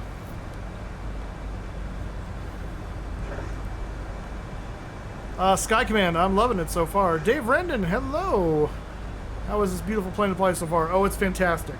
There is a rumor of a problem with the toolbar pushback, so we powered back from the gate, and that was an experience, let me tell you, even though you shouldn't do that in Airbus.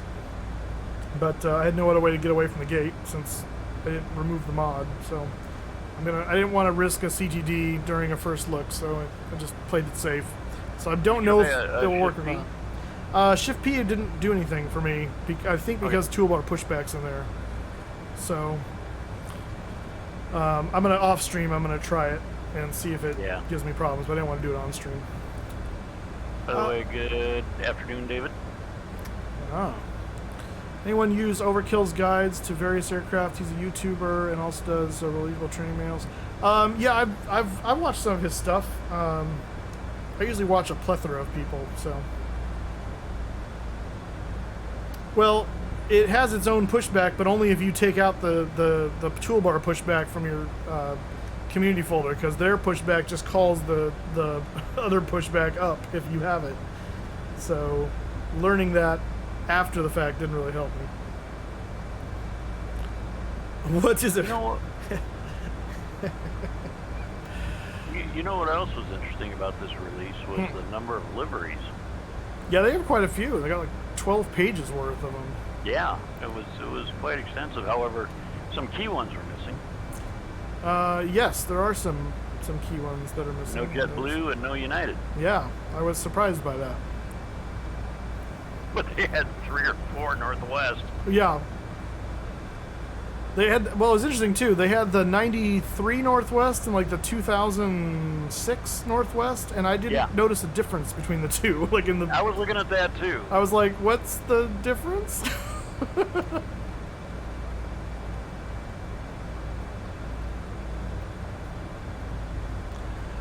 Oh my goodness. Kevin, do you know what is a plethora? Alright, looks like we should make our mission at 240. We're coming up on it right now. No Spirit. Yeah, I didn't see Spirit when I looked in there either. Not that I was looking, wanting Spirit, but... There was a Frontier, though. There was a Frontier. There was a lot of Thomas Cook. Yeah, EasyJet, too. Yeah. Oh, that's right. Now the plane's out, you need your sexy kangaroo Frontier livery. Yeah, I gotta learn how to paint. I know you're kidding, but I want to do it because I think it's hilarious. Did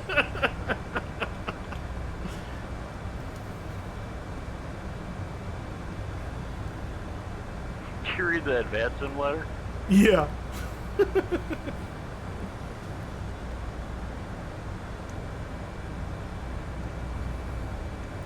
People flying their planes in the network and not knowing how to do it. I know, I've heard a number of people when I was, when I've been on the network now, overhearing them. Yeah, sorry, I did this, and my autopilot was doing something weird. Like, then disconnect it.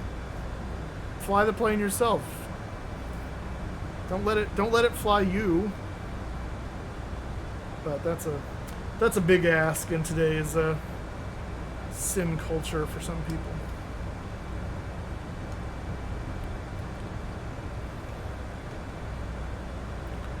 It's so desolate out here. You wander back to the cabin?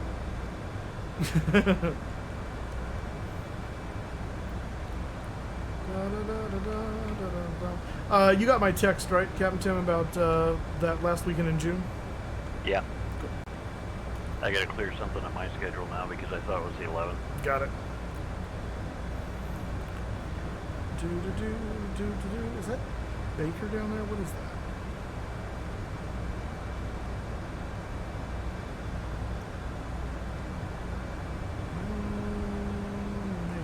Maybe not.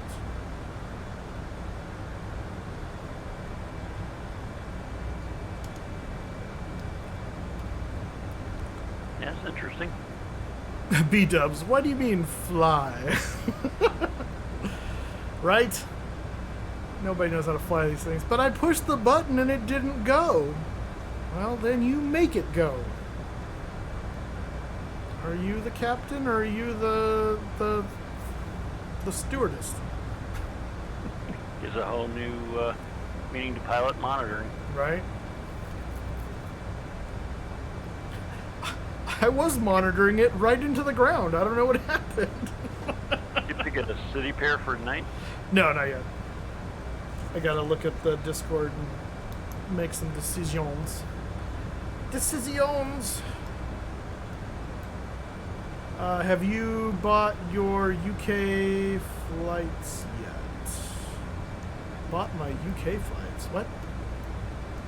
Like to go to the UK, like IRL? No, but I'd like to. That'd be fun. I'd love to visit the UK.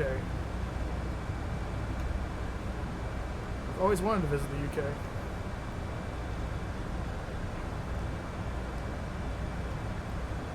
The land of the Queen.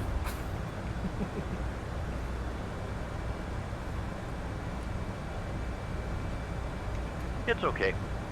It's okay. Actually, we've got a charter flight running over for Normandy, D-Day. Oh, really? That's cool. That's my birthday, D-Day. Yes, it is. Chop chop, lad. Get on with it, young man. Be off, my lad, and be lively.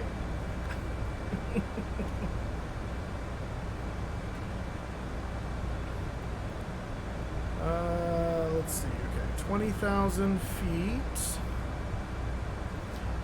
What point? And I need to go through and review my Mike Ray Airbus for this anyway. But at what point are you supposed to arm approach mode in the FMGC? Anyone know? Like this activate approach phase?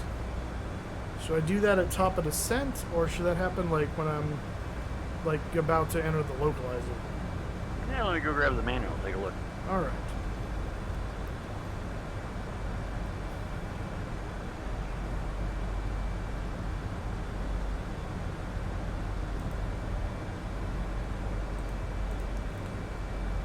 When you're on approach. Well, okay, Kevin, but when you say on approach, I mean, I'm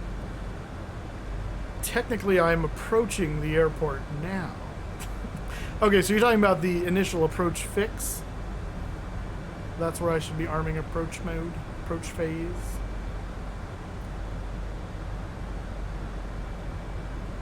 Got it, bloody stuff. Okay. Well, I'm definitely not there yet.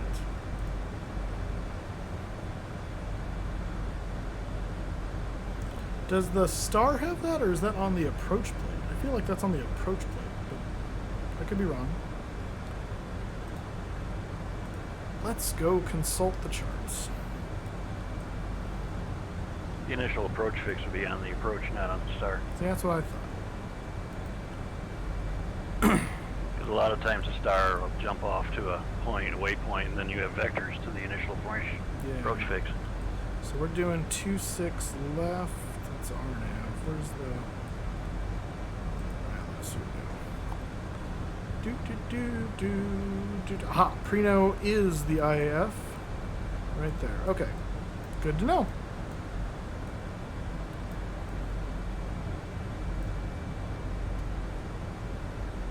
Approach transitions up the scale from Bourbon.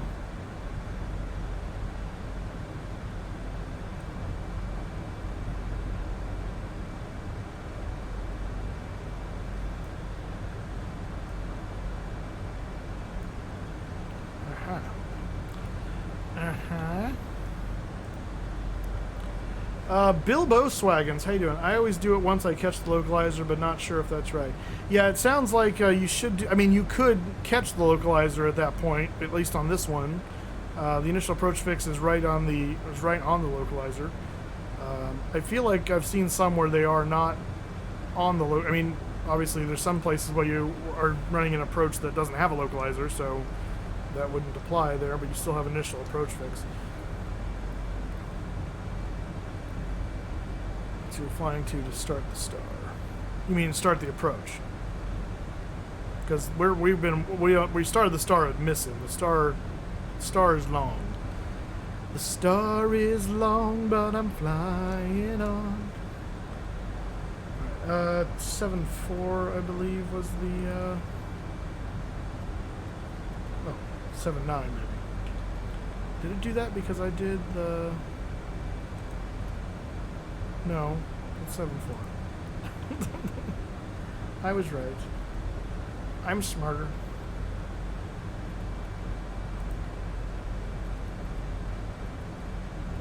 There we go. Why is Moose singing? Don't you know? Like, I'm always singing. That's just me. Awesome name. I know. Approach is more or less the ILS capture to break in simple terms. Got it. Yes, I'm expressing my love for this aircraft. Should be doing it in French then. Well, that's a good point. Dun dun dun dun dun dun dun dun dun.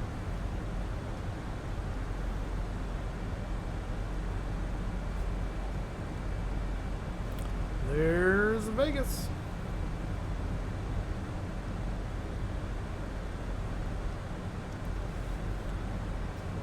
Ew.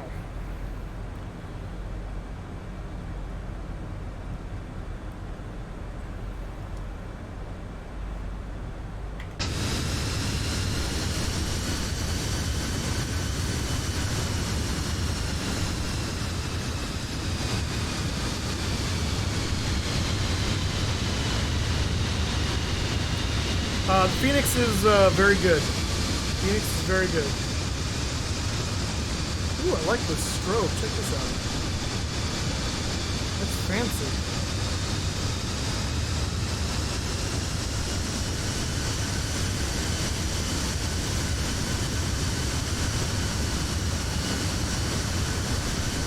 It's fancy.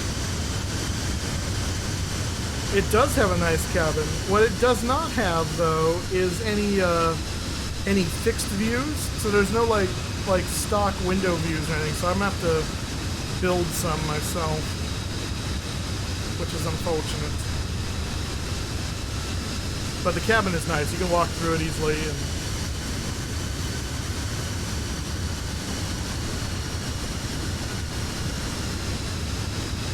Well, that's interesting. What's interesting? I'm just reading the mass confusion between the approach phase and arming the approach. Oh yeah. And what are you learning?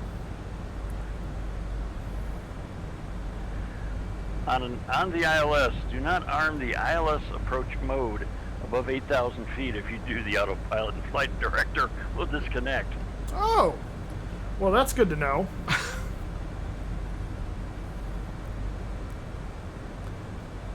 In the real world, you press approach button when you get clearance for landing or when agency says report ILS established. So this would be before the initial approach fix on the approach chart and before crossing it on your ND. Interesting. Well, and that's interesting too, because I think it. No, Prino. I think Prino is 6,000. Is that right?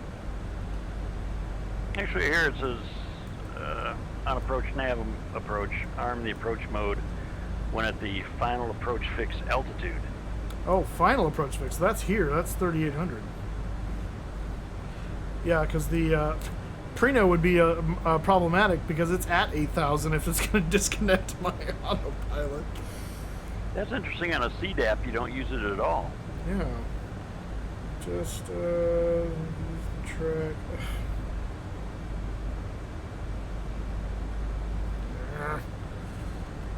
Just tell me you're doing things and then you don't do it after all. It drives me nuts. Okay, well, that's fine. I'll fix it. I'll fix it. Generally speaking, it is a good captain practice to activate and confirm the approach phase has been activated below 10,000 feet. That's Well, the phase. That's within the. Wait, so what's the approach? do. What's the okay? Yeah, that's the approach phase then. So what's the approach mode?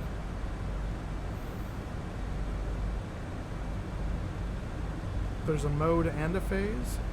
Yeah. Oh yeah. The mode's in the McDo. Well, no, I thought the phase is in the McDo. I mean the phase. Yes. I'm sorry. You got me doing it now. See how confusing this is? Airbus, what have you done? And this is why I never got off the Boeings. If you pass initial approach fix on the ND, then you use LS and proceed for the ILS. Well, you'd have to have LS anyway. That's if you're ever going to have the localizer, that has to be armed. Is that what they mean by approach mode? Is the LS button? Because that you can arm almost any time. No, this is the button on the McDo below the. Well, that's the phase. So what's the approach mode? Yeah, I mean on the. God, I know, right? The autopilot. Below the. Oh, you're talking about. yeah. I got you. Yeah, you're talking about that. Okay, approach. I got you. Yeah. Okay, that makes sense. I'm tracking with you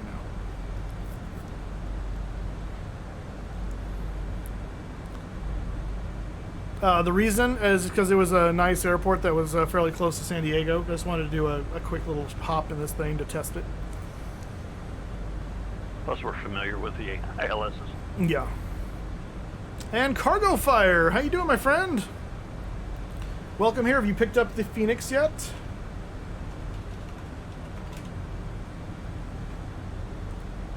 Guys, go give Cargo Fire a follow if you haven't already. There's lost wages now. Lake Mead, Hoover Dam. All right.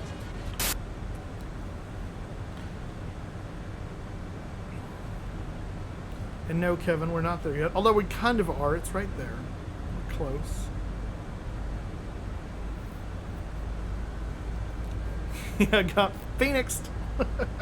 What are your thoughts on the Phoenix so far, Cargo Fire? Yeah, but 5,000. That ain't gonna fly. That dog won't hunt. Just on an afternoon lunch break. Oh, nice. Very nice. Very nice. Okay, there's Prino.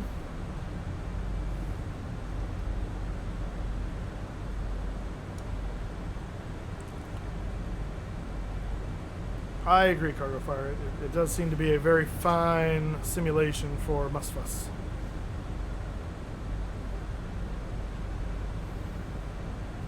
Can I turn the brightness, one of these brightness up? Where's that? Date, reset, chrono, no. Where are my brightness controls? What am I doing here? Oh, integrated, it's turned up all the way. It's not.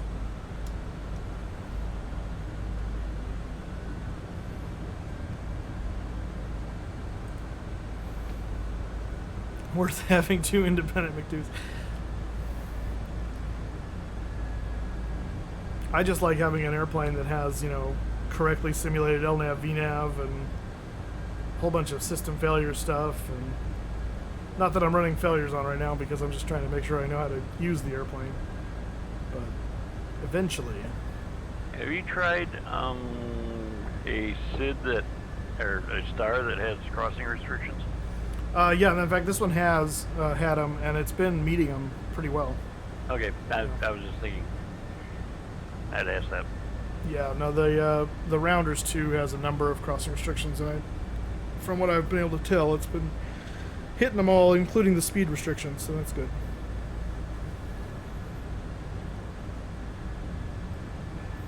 Yeah, pretty much all that Mike Ray's saying is when it's the final approach, fix altitude, press the arm approach. Okay. Got it. We shall do that then. Let's see, what is the, make sure this thing's going to tune the correct localizer for us. Should be 111.5259. And 111.5, there it is. 259, perfect. IRLE. IRLE, yep, good. Fantastic. I probably won't dabble with into failure simulation yet. Oh, I dabble with failures almost immediately. I don't waste any time. Once I know the airplane flies. I'm probably not going to buy the Fenix for a while. I'm still mad with for a CTD. I keep seeing a lot of people having CTD issues, and I don't know where those are coming from because I don't want to jinx it, but I haven't had a CTD in this sim for a long time. Yeah, me neither.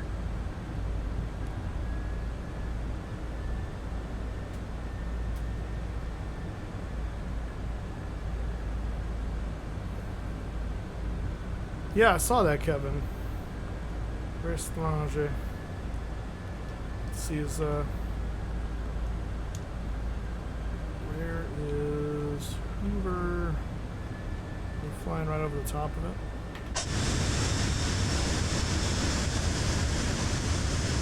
Oh, yeah, we are. There's Hoover Dam. Hoover Dam.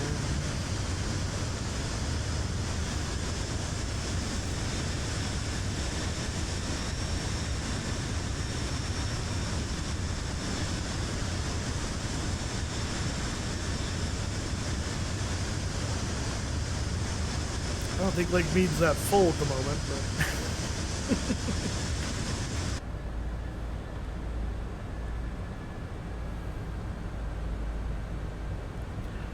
but wait, what's happening? Nice to see you at this time. Oh yeah, no, I'm doing this because I wanted to have a chance to test this thing.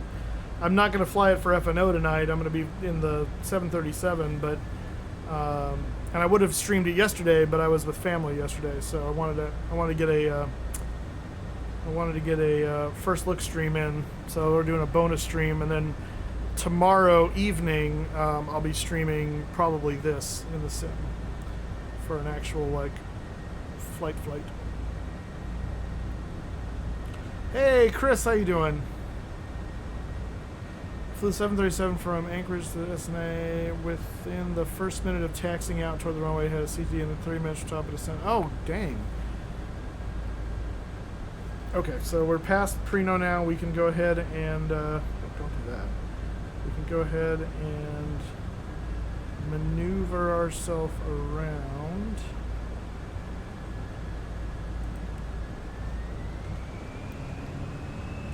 What are you doing? To Preno, insert. Whoa, what are you? That's interesting. Okay. Oh, because it went off the. I know what happened. Okay. Let's do this. Let's go back to 210.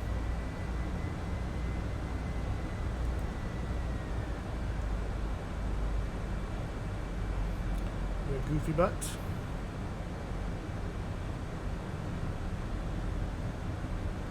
Oh, we're back in. It took us back into managed. Okay, cool. You doing Cal Scream tomorrow? No, I don't think so. Or I'm just gonna.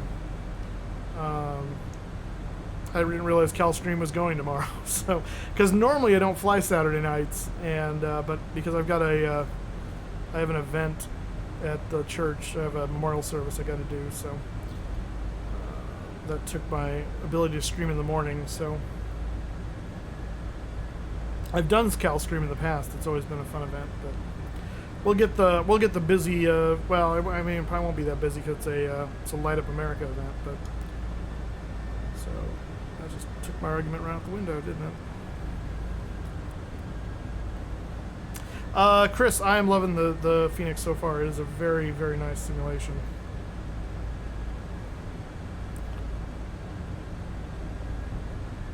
Are you doing Cal Scream, I assume, or Cargo Fire? And if so, what are your city pairs?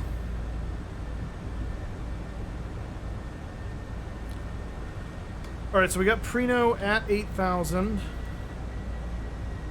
and then it's on down to 38, which is final approach fix.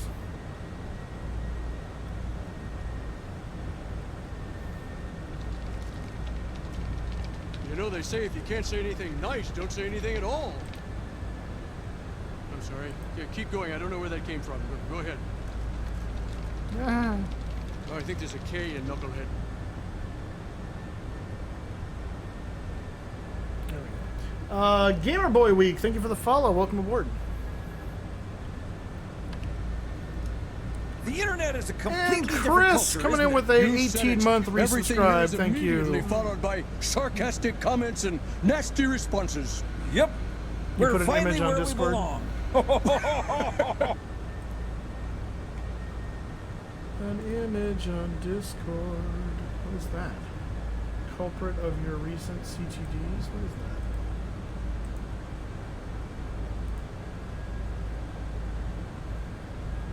I don't understand what I'm looking at there. There's a weird, You know like, they say if you can't say anything nice, don't say anything at all. arrow thing on your... I'm sorry. Yeah, keep going. I don't On know where your that came yoke? from.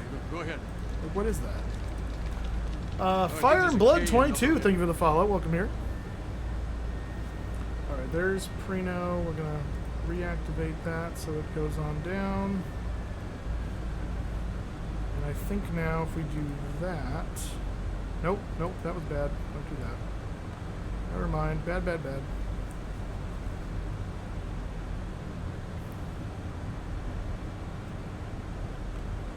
I've got localizer. We're below... There we go. So we got loc. There's loc capture. We don't have glide yet. But loc is captured. Yeah, Reno, Burbank, Las Vegas should be lots of fun, especially with Burbank version 2.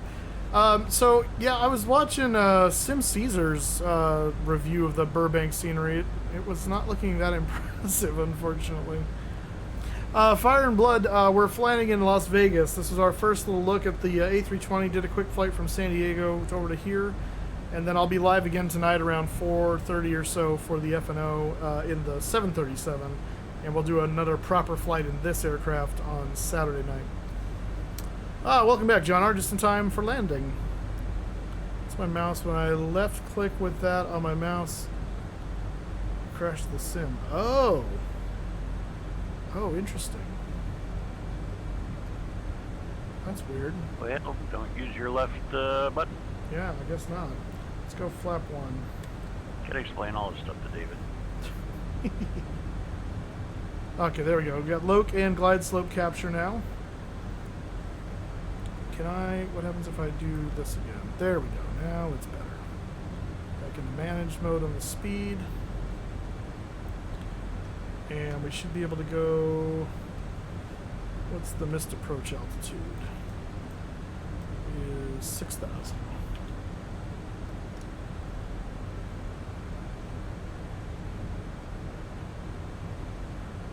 Okay, 6,000 is set.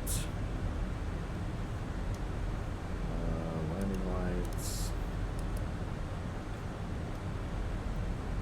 Seatbelt. Nope, that's no smoking. Seatbelt. Arm the speed brake.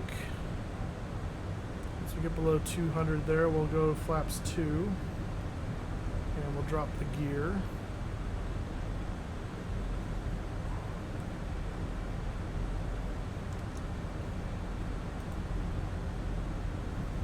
I think it armed approach phase for us. Yeah, it did.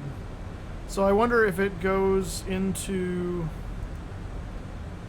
It must go into approach phase automatically when you do approach mode, and so you're basically verifying that that all is set up correctly by the time you hit that final approach fix. You're saying it armed automatically? Yeah.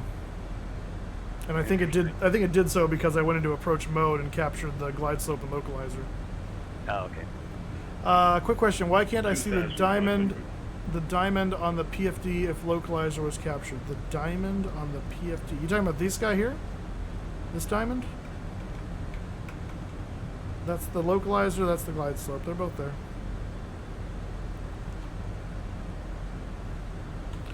It's not hard. It's I keep pushing the wrong button. But it takes some studying to know what you're doing. Man, it is windy here. Okay, let me get flaps 2 out and you drop the gear.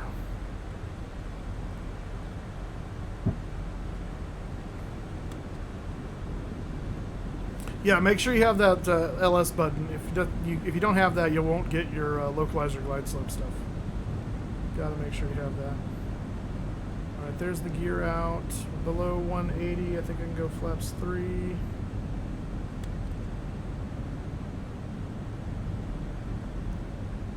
1,000. 160 flaps 4.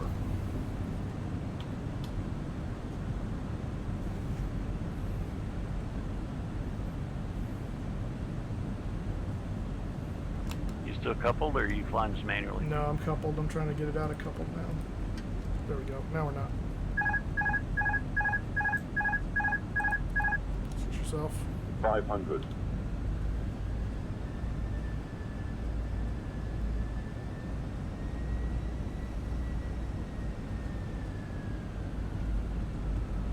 Hundred above.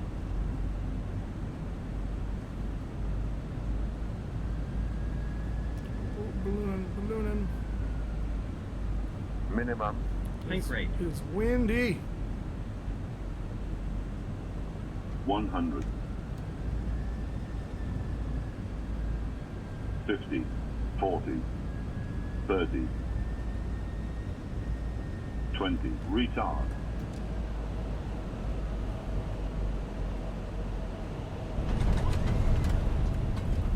Ooh. Good grief. Oh gosh. What the heck? Excuse me. They're clapping for that. They're getting jerked around the back. What is going on? Okay, we're just gonna go this way now. That was awful. Oh, my- this turn's about the center line. Wow. I like a slalom course with the rest of them. Jeepers. Alright, we gotta figure out the rudder steering control on rollout there. My gosh. That was gross. Alright. So there go the taxi lights and the gear. You got nose wheel steering enabled? I do, so, but I was using, I mean, at that speed, wait, what did I just push? Oh, I know what it was. Oh, wait. Wait a minute, where did my... Oh, I don't have... I pushed the... I went to push the brake fans, and that's not equipped on the Alaska, apparently. Airport 77 became real.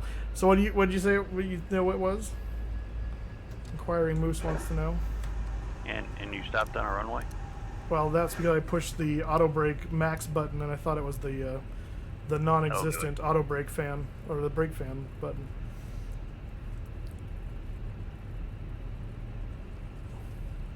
Oh, I know what caused that excursion. What was the excursion? You going down the runway? No. I know. Sorry. What caused it? I know what the excursion was.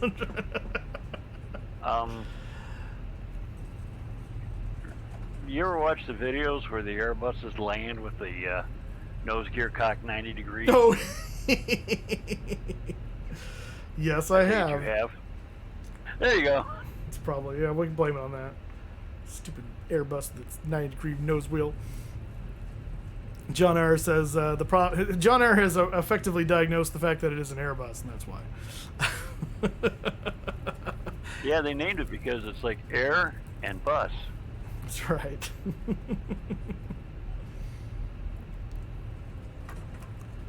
Oh, goodness. We'll just park over here. We'll just park over here, shall we? Spoilers on the way? Yes, I heard them go. And I did have them armed. Did both thrust reversers go? I don't know. That's a good question. I believe they did, but that could have been part of the problem. And you say if you had asymmetric, that'd Yeah, be interesting. that would be interesting. So I'll have to go back and look at the VOD here and see, try and diagnose what went awry. This is Fly Tampa, Las Vegas, if you're curious. Besides the landing part, this aircraft is phenomenal. Yeah, I have no regrets in purchasing it day one. I am told there is currently a bug of sorts with regards to toolbar pushback. I have not confirmed that myself yet. I'm going to try that off stream because I was told it could cause a memory leak or a CTD. Didn't want to have that for the stream, so I will try that on my personal time and see if I can confirm. It is 49 pounds, which I think in the conversion rate right now works out to be about $61 or $62 US. So it's actually a little bit cheaper than the PMDG. The other issue is there is apparently some kind of a bug with regards to when you're setting up the aircraft in the Fenix app, it gives you the option and it defaults to this of using the displays rendering on the CPU, and it says recommended. But apparently there's some kind of bug with that right now, and it's causing a loss of frames in like the 50% range. So if you have, I haven't tried it with it like that. I was told about it, so I just switched it. But I want to try that too and see what it does on my CPU before they patch it, just to check. Because right now my GPU is rendering the sim, it's rendering the displays, and it's doing the encoding for the live stream. So my CPU is, my GPU rather, is particularly taxed. But it did. I mean, we had great frames flying this thing, so I don't see an issue there. But I'm curious if I'd get better or worse using CPU. So just be aware of that right now. That's a known issue. You do want to make sure you go in and look at their Discord for a quick config guide. I'll show you real quick. No, none of those are Discord. Come over here. Go to the Fenix Discord, and there's a starting guide right here. Go through that when you're first getting this airplane. It will save you a lot of grief, especially the sound settings and calibrate your controls. Will take you to a web page that goes through how to do that, setting up for things like your Bravo throttle quadrant or your TCA throttles or something like that, and that will help. And then there's also a common issues section. So if you have an issue that you can't figure out, come here. There's some knowledge articles about that. There's also a SimBrief profile you can get that is tuned to the aircraft. So if you use SimBrief and you want to get more accurate fuel burn numbers and weights and all that stuff, without having to try and calibrate it yourself, you can do it right there. And that's a big help too. So some main tips to get this thing going to work. The other big thing is please, the Airbus is a very different animal than a Boeing or even a McDonnell Douglas or a more rudimentary plane. It's very automated, and it needs to be automated in a particular way. And if you don't follow that way, you'll be wondering why it's not working. Don't take this on VATSIM or Pilot Edge until you know how to fly the aircraft.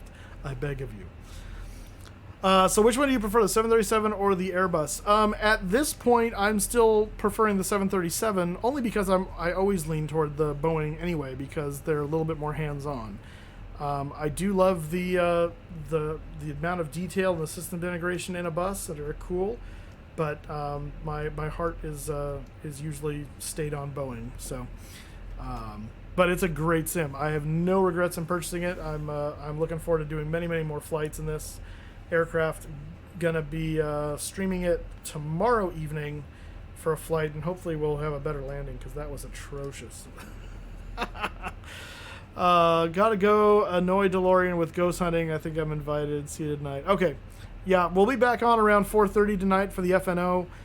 So come check that out, and I'll figure out where we're going to fly. That's going to be in the 737 for tonight, somewhere in America. So that's going to do it for me. Let's go raid somebody, and thanks for coming along for this first look of the Airbus 320 from Fenix for Microsoft Flight Simulator. Have a wonderful day, everybody, and we will see you